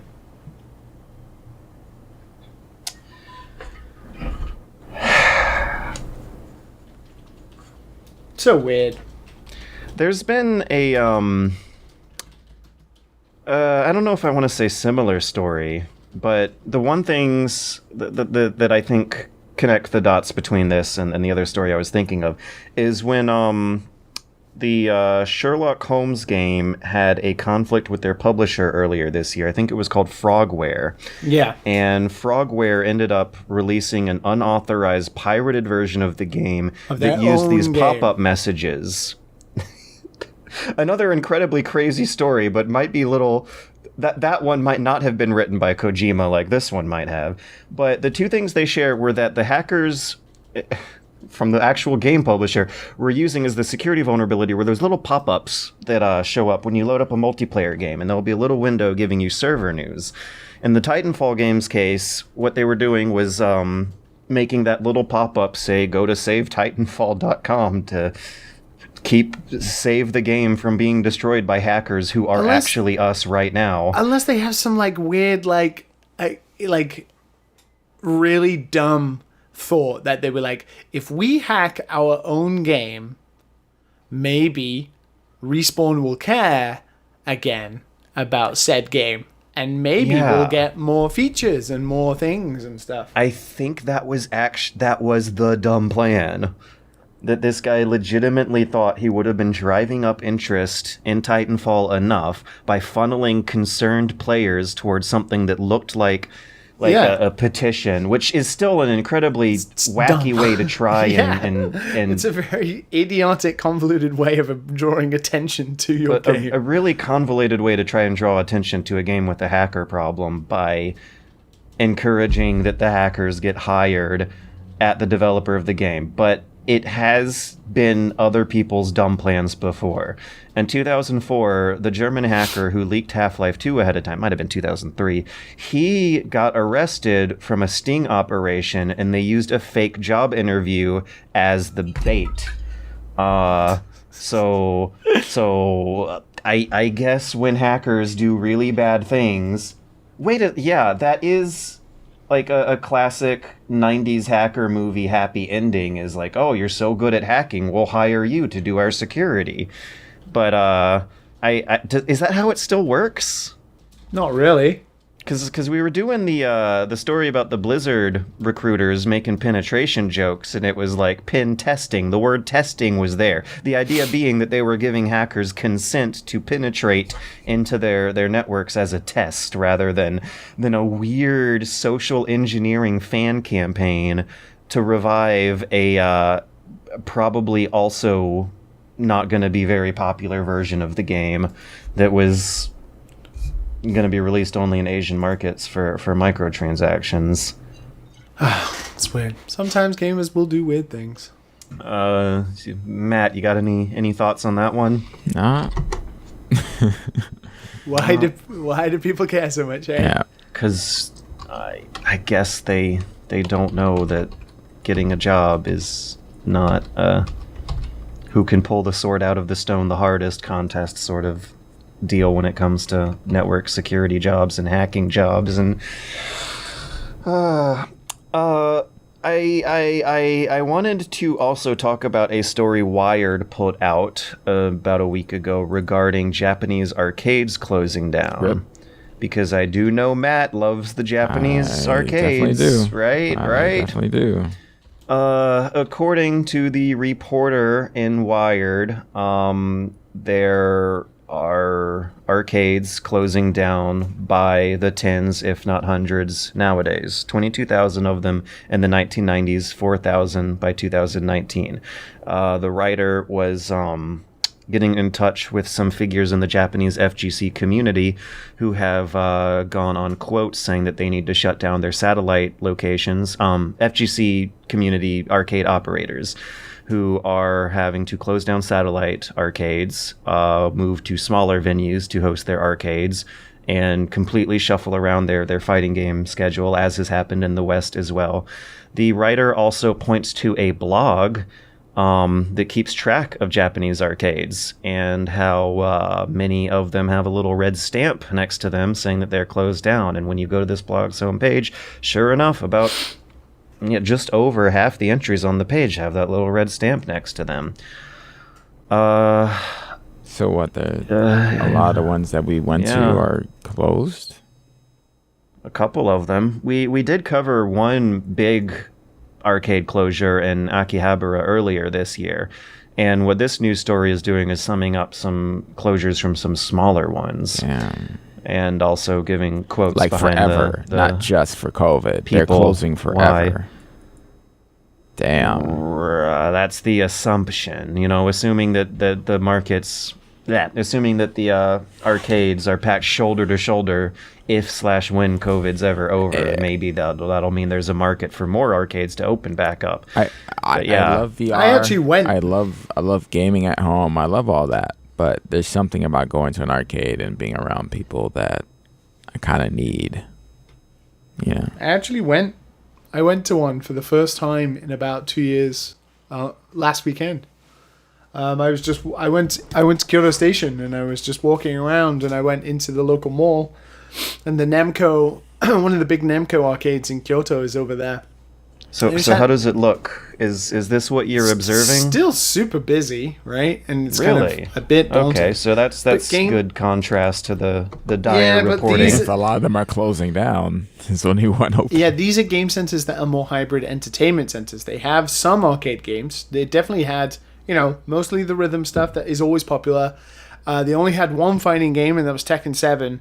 They did have the big, popular Battle Royale online stuff that is like, how to explain that? Arcade only in Japan, team-based Battle Royale stuff. There's a Gundam one, and there's a JoJo one. There's a JoJo one now? There's a JoJo one, yeah. It's really good, actually. I had to go. But, the rhythm stuff. But then most of it's all Purikura and just UFO catchers. It's entertainment Purikura, stuff. That's the picture taking. That's the photo booth, right? Yeah, the kawaii picture taking. Yeah, and even when Matt and I were going back in the day, that stuff was always kind of top loaded. You could tell that probably the majority of their business was coming from the photo booths and prize grabbers on the bottom floors than the traditional video games on the upper floors. Yeah. So what about the rest? Have you seen closures like mentioned in the article? No. I mean, the ones that always stand out are the ones in Tokyo, right? In Akihabara, because that's the most famous place. But why would you go to Akihabara to play Game Center stuff? It's just, if you're a dumb tourist like us. Yeah, but that's it. And the only people I see talking about it really are tourists who are like, Akihabara, I really know about that place. And then, of course, it's like, it's the most generic tweets about Japan or whatever. I haven't really heard anything about Japan, but of course they're dwindling. Japan is going through what America went through, which is eventually those things are going to come to an end, or they're going to have to evolve, and they become more like entertainment places. Stuff that has the more sport-based stuff, like throwing hoops, free shooting and stuff like that, or like the batting cage mini games. Yeah, batting cages, but we have Spotcha in Japan, which is, Yakuza mini games, real life Yakuza mini games. And that is like, some arcades are adopting having that. We do have Spotcha, and Spotcha is, round one, which is sports-based arcade places anyway. So they're going to have to evolve. I think stuff like rhythm games is always going to be popular in Japan, and then you're going to have some stuff like the Gundam game and, JoJo, which are popular only in Japan. But I think they are going to close. Hardcore places that are only for fighting games or only for fighting games. You know, those hardcore old places that have like Darius shooters and you know, older arcade stuff, Danger to Go and all that, they are going and dying. And I was wondering if that actually is going to... I guess it sounds like less a big a deal to Japanese people who may be, like, you know, accepting the inevitability of it, versus tourists who will regard Japanese arcades as one of the quirky dots on the list to go in the first place. As weird as it is to think about, Japanese arcades get mainstream attention in Western pop culture. And Bill Murray, Lost in Translation, Bill Murray spends a minute or two wandering around the arcades. There's an episode of King of the Hill where Bobby develops a romantic rivalry against Japanese school kids playing DDR. And if those things go, if that might like actually impact how much mainstream normies want to go, if there might just be one less item on the list for more for tourists than locals to circulate some surgery money into the Japanese economy with their tourism fun bucks. Japan still exists in a place where there are there are entire demographics of people that are different from other people, right? It's otakus and stuff like that. And unfortunately, normal people don't want to go to those places because the people who go to arcades in Japan are very specifically types of people that people do not want to interact with. It's wow. Like that's just unfortunately damn the stigma these guys get, right? And to be honest, those people don't necessarily want normal people coming into their arcade and filling up machines and being around. Damn. Yeah. It's like a normie nerdy rivalry, huh? The article did mention about how, like, some arcade regulars would gradually like develop a turf that was theirs, where they will like play Third Strike in Matsuda's arcades here. But if you're like really hardcore Melty Blood or something, you'd hang out in a different slice of territory further down the street. But yeah, I mean, like drawing a line between like normies and shut-ins with no life sounds like an even harsher territorial division that these businesses developed that I hadn't really thought about before. And it sucks to kind of find that out because, like, as a dumb tourist, the like romanticism I was seeing, where you like see all the girls on dates go to the prize grabber machines and the photo booths on the bottom, like the heartwarming message I got in my heart when seeing the crowded Japanese arcades and how busy and crowded they were was, oh, this is what people do on their Friday nights. Yeah. They walk to a place and spend coinage. Nope. And then walk to a train station and go back home. No. Like maybe really? Maybe in the 80s or the 90s. Well, in that's Japan, what going to Japan feels like. No, it's karaoke, it's beers and it's bars and nightclubs. So it's the same as the US, basically. Yeah, like arcades, maybe, as I said, like round one, like Spotcha and stuff like that. I saw game centers are popular. I saw some regular people in there though. There were old men in there. Well, okay. So, like completely different demographics than. Yeah, that's what I'm talking about. You got the two types of game center. You have the ones that are like older arcades, like the original, what you envision an arcade to be like, where it has old game cabinets and fighting games and stuff like that.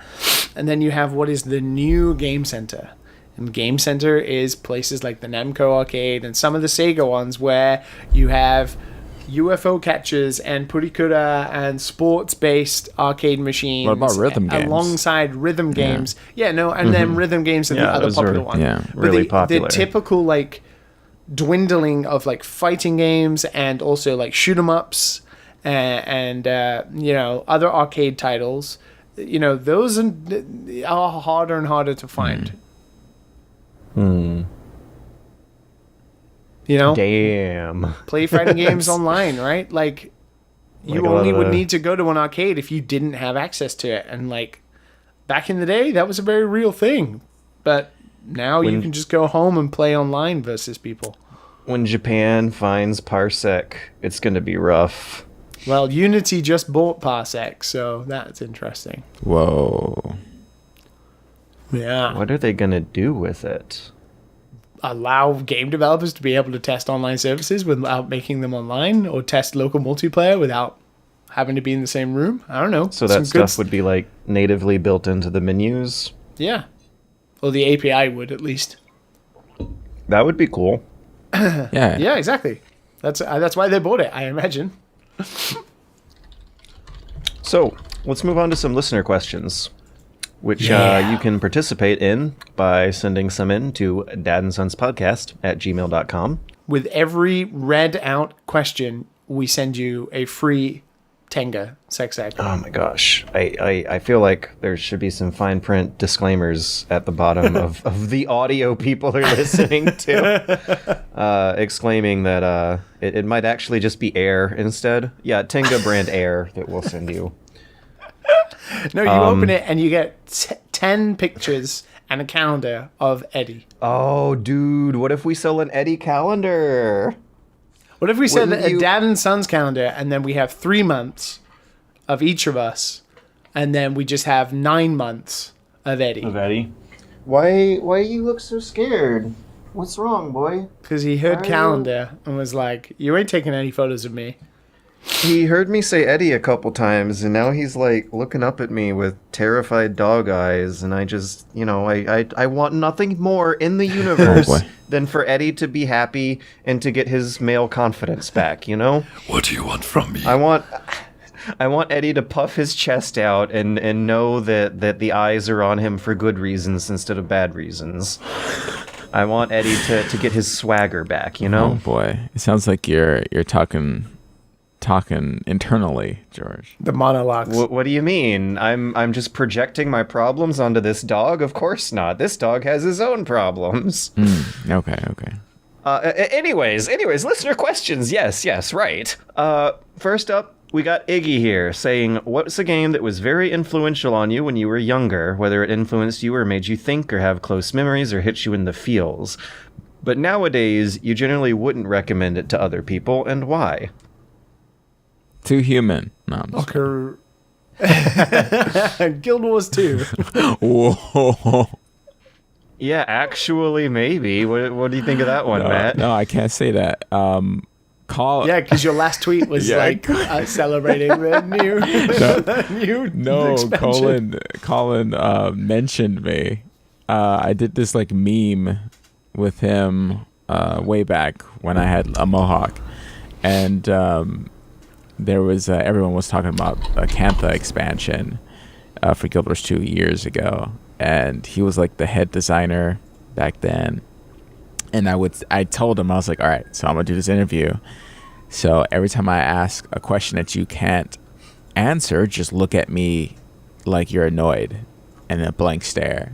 And then, so every time I asked Cantha, he would just look at me. Yeah, and he just played along with me the whole time. I love it. There were some really cool developers on that team. It was just I miss those days. But yeah, that's why I tweeted that out. So no, I still think Guild Wars 2 is a decent game. I just don't play it because MMOs are a little bit tiring. That's it. This is cool. I'm watching the video.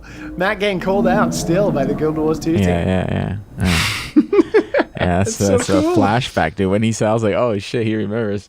Yeah. It was, and there was a content creator. You could look up some memes of my face being on his face. There's a picture of that. Be a lot of weird. Daddy made you some content. Daddy made some content. Open wide. Yeah, I don't know. What? Let me think a little bit. What about you guys? Good question. There's probably some. I mean, I wouldn't really tell anybody to go play Ocarina of Time now.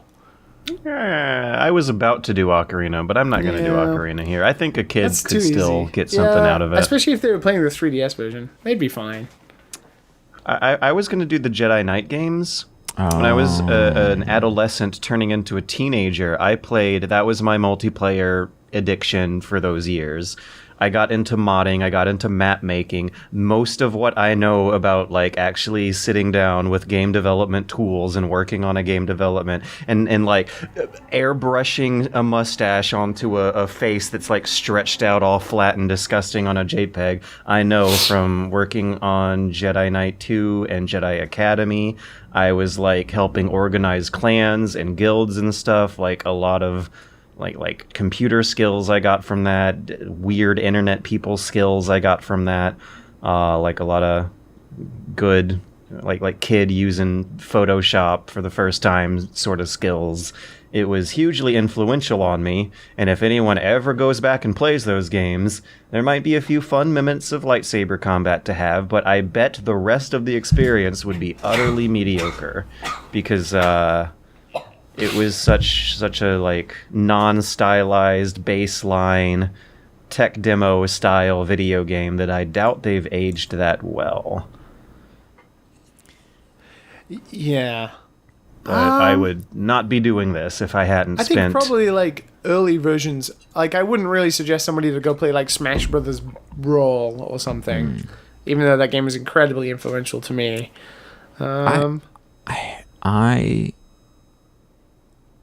I wonder if Oblivion is on that list. Yeah, that's pretty rough. Have you heard of the High Elves? I love Oblivion, but if I were to play it now, I know I'd be like, ooh, you know?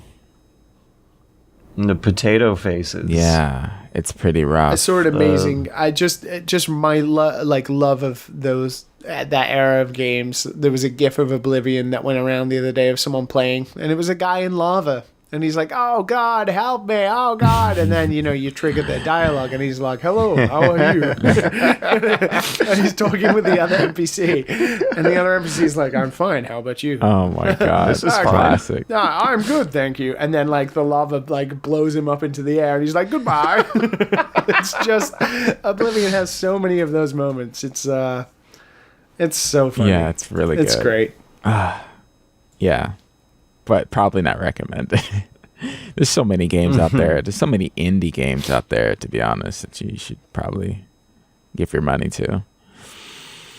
And like when thinking on how like much of these boxes Ocarina ticks, like in terms of being hugely influential but also definitely outdated nowadays, what has replaced it in your guys' mind? Because I do have a hard time thinking about what might have taken the place of that one when thinking about how many indie games have done AAA stuff better since those days. It's so weird. I feel like we're in a really weird position. I don't know what I'm thinking, right? When I was younger, for me, it just like there were games coming out all the time, right? And you just had like... It felt... I don't know, like every game was kind of special in its own way. Yeah. Right? But there were so many of them. Dark Souls. So like the other day... Dark Souls took it. Yeah, maybe when thinking about like classic action adventure. But there was like an expectation, right? And now we're in this moment where indie game budgets are becoming a certain size, where that size is now what the equivalent of making a normal video game in the early 2000s, late 90s really was. So like there is that new, I can't remember exactly what the name is, Retro Bomb Future thing, which is the Jet Set Radio inspired game by the guys who did Lethal League. It was just in their new Nintendo Indie World Direct yesterday. And that game is Jet Set Radio. It is a Jet Set Radio inspired sequel for sure, right? And that looks incredible because it's from an indie team. But actually, in actuality, it's essentially just what video games were like in the early 2000s coming from these teams. Like, indie budgets have now become the size of what normal teams were. And we're in this weird zone where celebrating a game that looks exactly like a video game that already came out just because we've got to a point where teams like that of a smaller size can create quality like that is kind of interesting. It kind of is special, but also denigrates a little bit like video games in general. Like we've lowered our standard, not our standards for quality, but we are like, video games were a certain thing, and now, you know, indie games are only just sort of catching up to what was the norm a little bit. Not in terms of like actually being fun and stuff like that, but like the size and the visuals and stuff like that. So it's kind of interesting to think how we're kind of just going in a full circle. Like indie is going to be what the size of what those companies were. Like, what was the size of the team that made Jet Set Radio? I can't imagine it was that big. Or the team that made Rez, you know? And you think indie teams are just going to be that big, like 10 to 15 people who, and then we're going to be doing the whole cycle again. Do you think there will ever be a day where a small team is able to make something like Red Dead Redemption 2? No. Ever. No. In all of human history. No. Even though indie teams are able to do Jet Set Radio nowadays. Not Red Dead Redemption, no. You're talking about like a scale incredibly different to something like Jet Set Radio, right?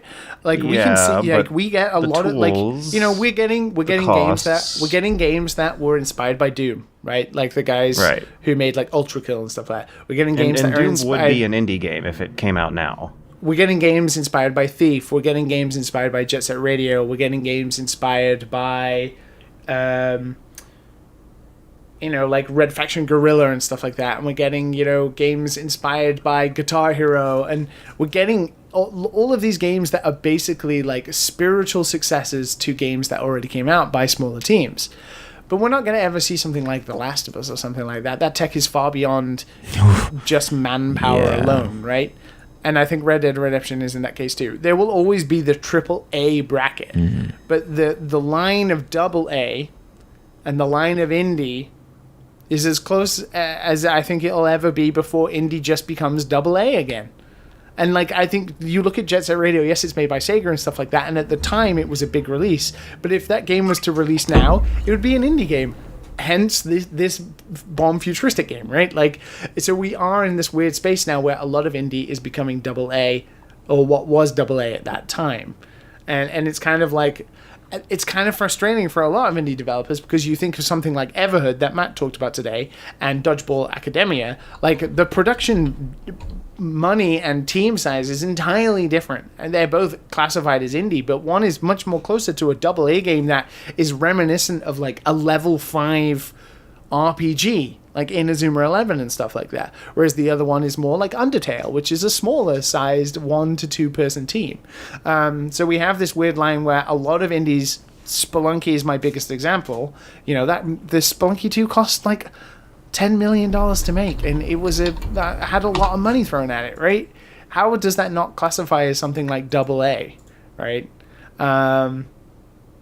So the line is becoming ever more closer, but games definitely is a bit of an Ouroboros, and the cycle repeats itself. Therefore, games that we played when we were kids that you wouldn't necessarily play now, I think we'll just have an indie opposite that is the closest to it, and you can just play those instead. You know, if you don't want to play Zelda, you could play like a 10 or 100 of the Zelda like indie games that are out there that give the same feeling, the same you know, relevant experience instead of playing Zelda, right? But they weirdly don't tend to like permanently plant themselves in the zeitgeist for very long. Like if you had a kid and they never played Zelda before, would you really want to sit them down with Owl Boy instead? I don't know, because it's a good Zelda clone. The small team went and did it, but a kid doesn't know that. A kid doesn't know that. They're just playing a video game. If they like it, they like it. If they don't, they don't. That's what you were like for a kid. There was no internet to tell you Zelda was the hottest shit in the world, right? It was just the video game you owned, right? And then it just so happened that it was the video game that your friends owned because you found it in the store. You know, I don't know. So what's something big that might have been totally outclassed by a lot of projects now? Well, I think Undertale is a great example of like Earthbound Continue, right? Oh yeah, that's a great example. The fact that even in Japan, Undertale is treated with the same reverence as the Mother series, and Toby Fox is very often interviewed with Shigesato Itoi, just proves that can happen, right? There's great RPGs out there like Crosscode that Matt really likes. Oh right? my god! Like that went on to Jesus. That went on to be entirely successful, and it's like a Chrono Trigger inspired video game and stuff like that. I wish there was more games like that. Holy shit! I think there's a lot out there. I think you think of Super Meat Boy, it's adult Mario essentially. Spelunky as well is random Mario. But what Derek would still recommend Mario. Yeah, but which one do you think? Like Spelunky is not that far off from being as known across all gamers as Mario is. Mario is in the public eye, but across all of the gaming industry, Spelunky is like the indie darling. So is Super Meat Boy, right? Everybody knows about those games. Gamers. But you've got to also remember timing is important, right? Great. Zelda came out at a time when not many games existed, therefore was the pinnacle of adventure games. Spelunky and Super Meat Boy happened to also come out around 2010, 2011, 2009, which also happened to be, if you were an indie game that even showed any quality, like anything close to being a AA game but was made by a small team, you were already hot shit because nobody had proved you could do that. You had to be a somewhat AAA studio or a AA studio that had 30 to 50 people to make a video game because the tech wasn't really available. Those games came out. They also were good, but they showed that it was possible. Right. So I think we're in a perpetual cycle where I think there is like a alternative in your mind. Like even a shooter you enjoyed when you were a kid. Like, oh, I really like Doom. Well, what's a great Doom clone that's out now? Ion Fury. There you go. Or even just play Doom 2016, So I think it's an interesting question. I maybe we, recommend stuff similar.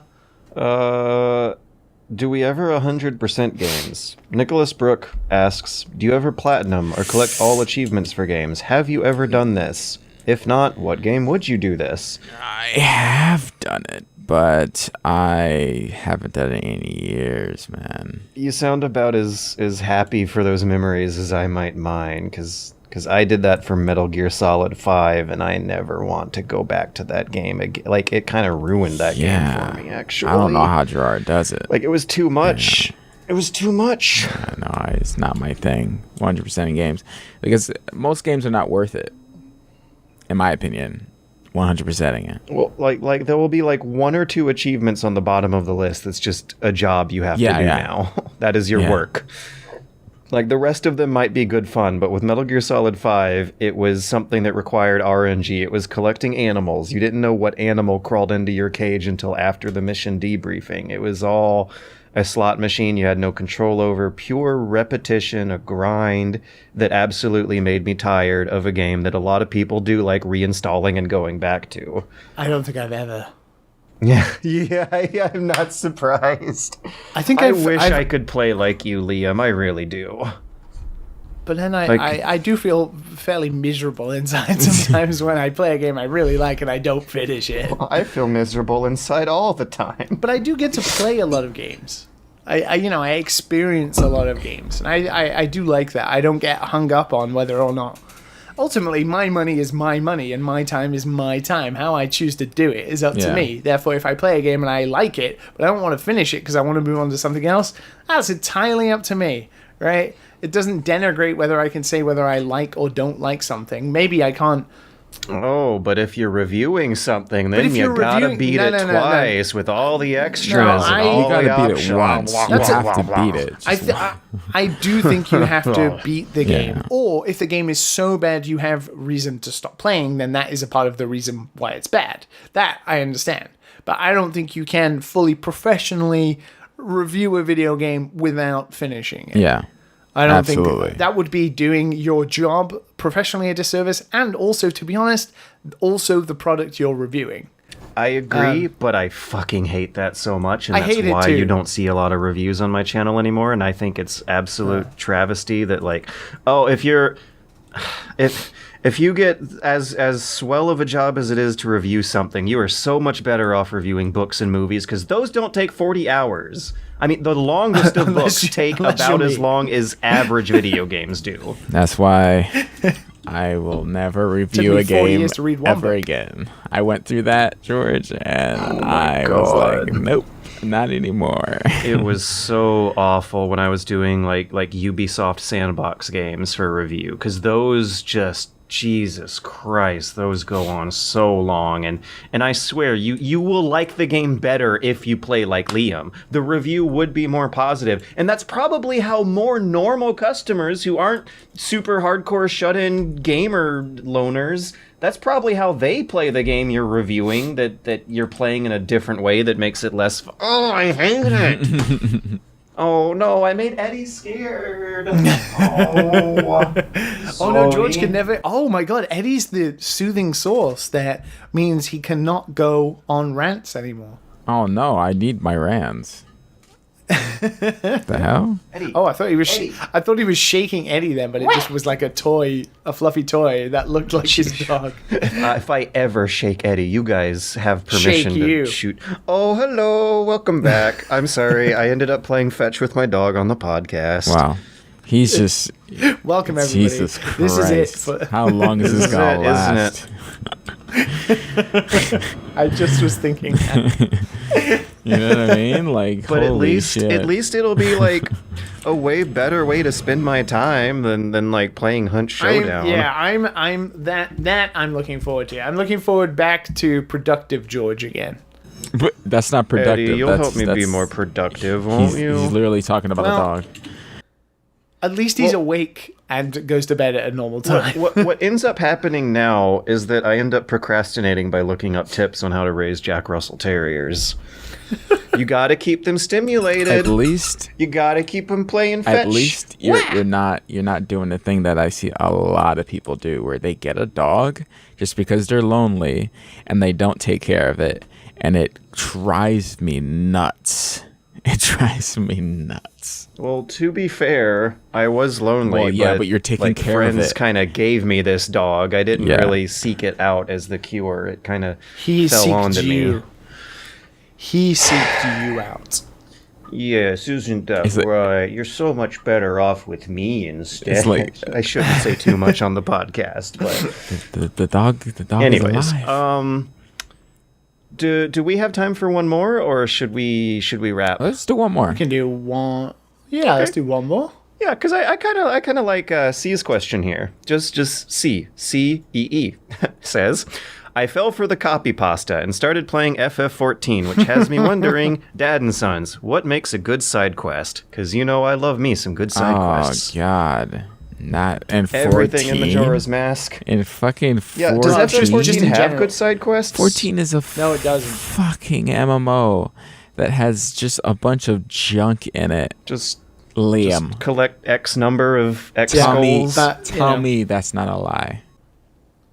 That's not a lie. I think the side quests in 14 are the worst part. Yeah, I think everyone wants you to not do them because it keeps you away from the main quest. I think good side quests are moments in a game where developers realize they get to experiment. Yes. You know, they're not touching the main story, therefore they can be quirky, they can try strange mechanics, they can have the player experience something that if they put it in the main quest, it would feel odd and it would discourage the player potentially because it'd be so out of left field. But side quests being side quests, they can be whatever they want to be. So making a good one is the idea that you get to experiment with player expectation and player agency while also rewarding them for going out of their way to do this side quest, right? I think just generic side quests that are like, can you get item A? Can you get the sex eggs from Daniel over there and bring them back to me? I'm desperate for my sex eggs. Is just the worst type of side quest. It's just pure waffle, expending player time. It's pure waffle. It's waffling on. It's just elongating player time for no reason. RPGs are like the greatest offender of this because they've got that 30 to 40 hour average count to span out, right? but I think there are some games that can do it okay. Like Witcher 3, I think did okay because it leans a lot on the writing and the characters a lot more, so you engage in the world a lot more. But I think, good side quests are all about like getting game developers getting to experiment and like subvert player expectation. I really liked what the Black Isle, Obsidian, Interplay, Western RPGs made in Texas, what they would do, where they would get different developers on staff to write the side quests versus the developers who wrote the main quests. Heck yeah. Just do weird shit. Have the player play a trading card game. It's a great one. I want to like go through a story as a side quest, a little story that tells something bigger about the world, from a more diverse voice than the regular quest. Someone with different focuses on their minds when they're writing it up. Yeah, but you can do that. But you can also have mechanics that are different for the player to engage in that make that character then stand out and feel special. What I always liked about Zelda games is you didn't know whether you were doing a main quest or a side quest just because they were so random sometimes. Like, especially Majora's Mask. You had no idea if you were talking to a main person or an NPC character because the story's non-existent. You're just on your path to get to, fucking Ganon's shit up, right? So the people you meet are all just non-support, like, they're there. It doesn't matter if they're main quest and they fast forward the game, an hour compared to one dude who just wants some apples, right? They all had like character and like usually engaging in a mini game or something that was interesting. Man, but Breath of the Wild side quests though, those ones kind of dropped the ball, dude. Well, most of the NPCs in that game kind of did as well. I think that game wasn't about that. But yeah. So if Witcher 3, like a lot of overly long sandbox games I was reviewing every week for 5 years ago, Witcher 3 is a game that is mostly good side quest plus one only okay main quest.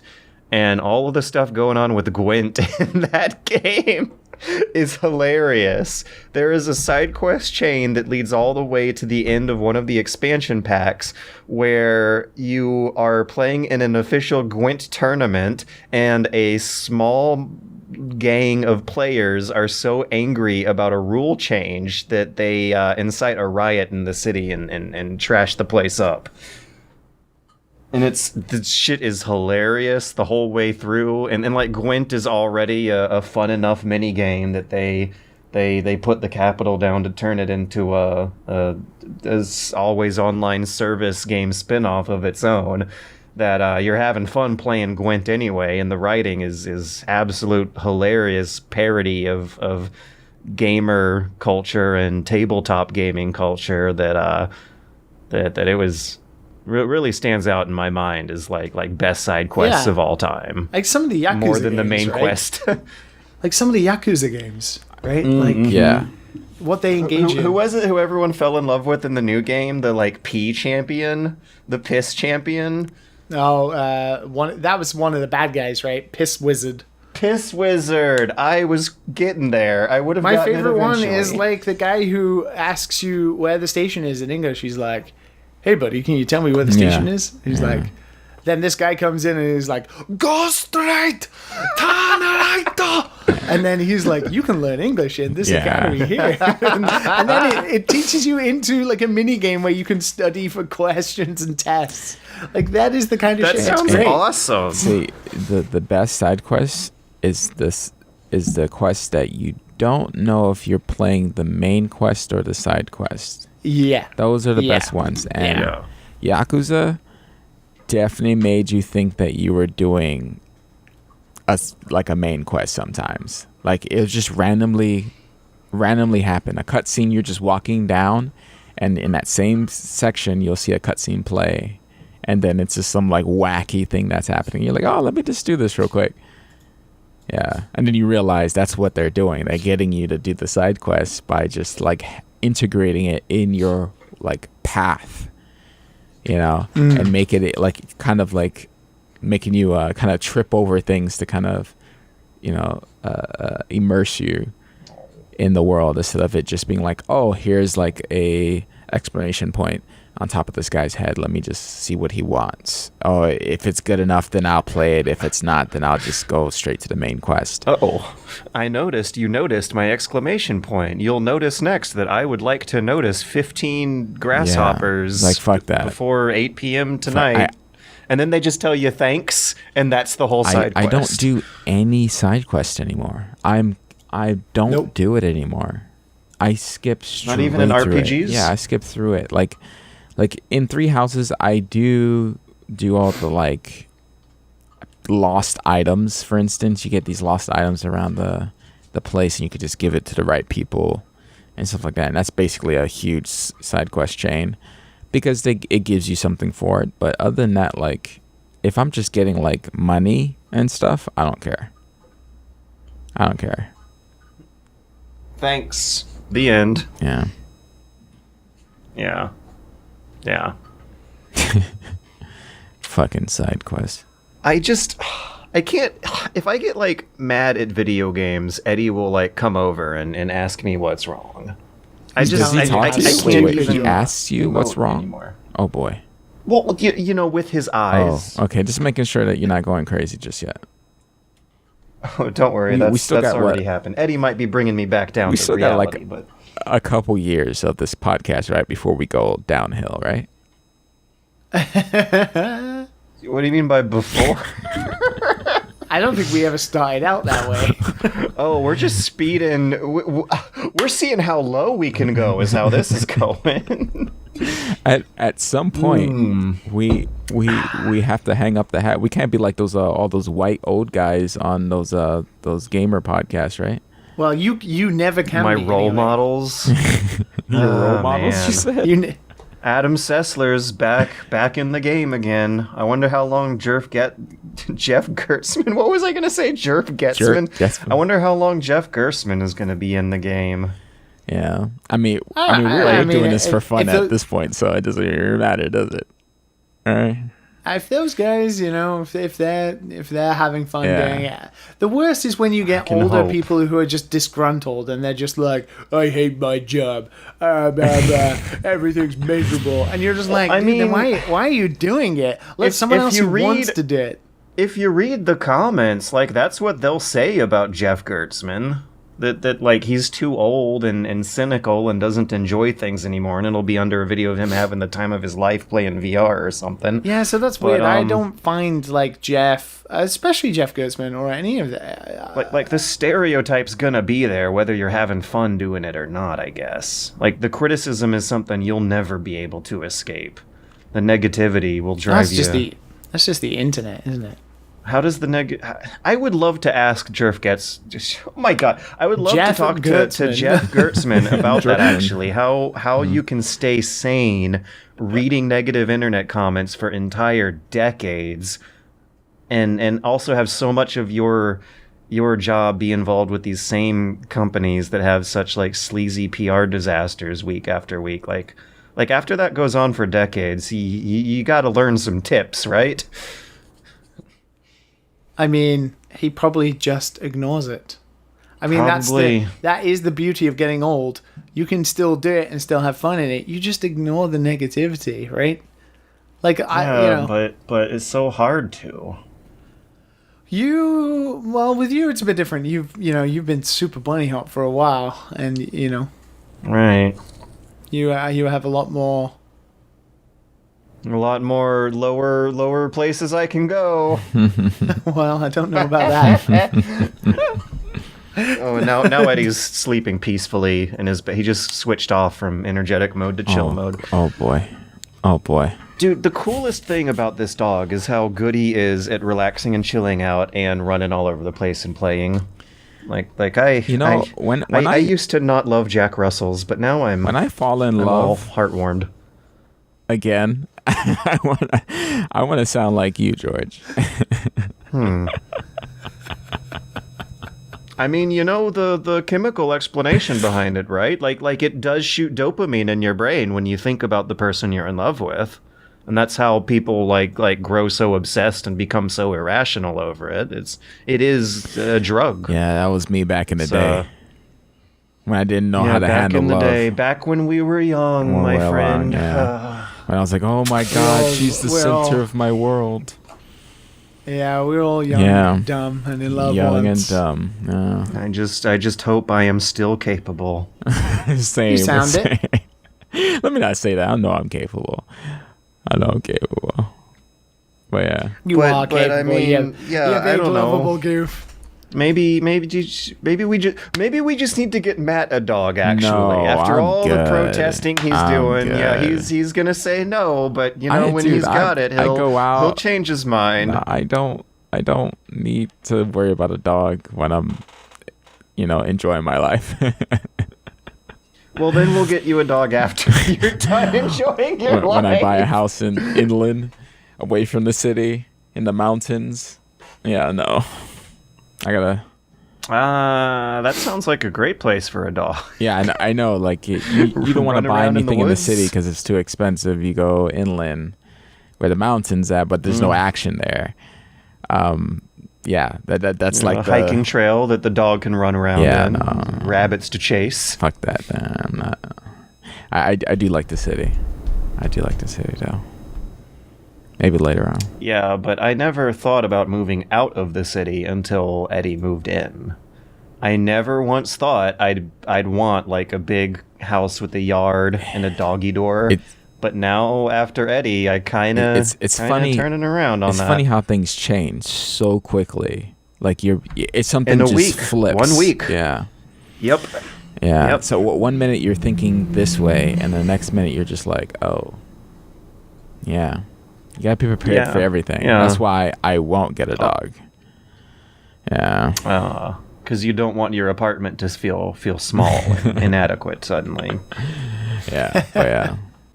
No. But in either case, Eddie is a wonderful, happy boy. Yeah. And I am falling in love with him. George is so happy, dude. Right. He's so happy. I love it. Adorable. I love it, dude. It has been annoying this whole podcast, here. but I'm so happy for him, man. Look at him. There he is. Oh my God! I'm taking another photo. There we go. Oh. Say bye, Eddie. I don't think he knows. Yeah, he doesn't know anything about waving or shaking. I'm just trying to teach him how to come here.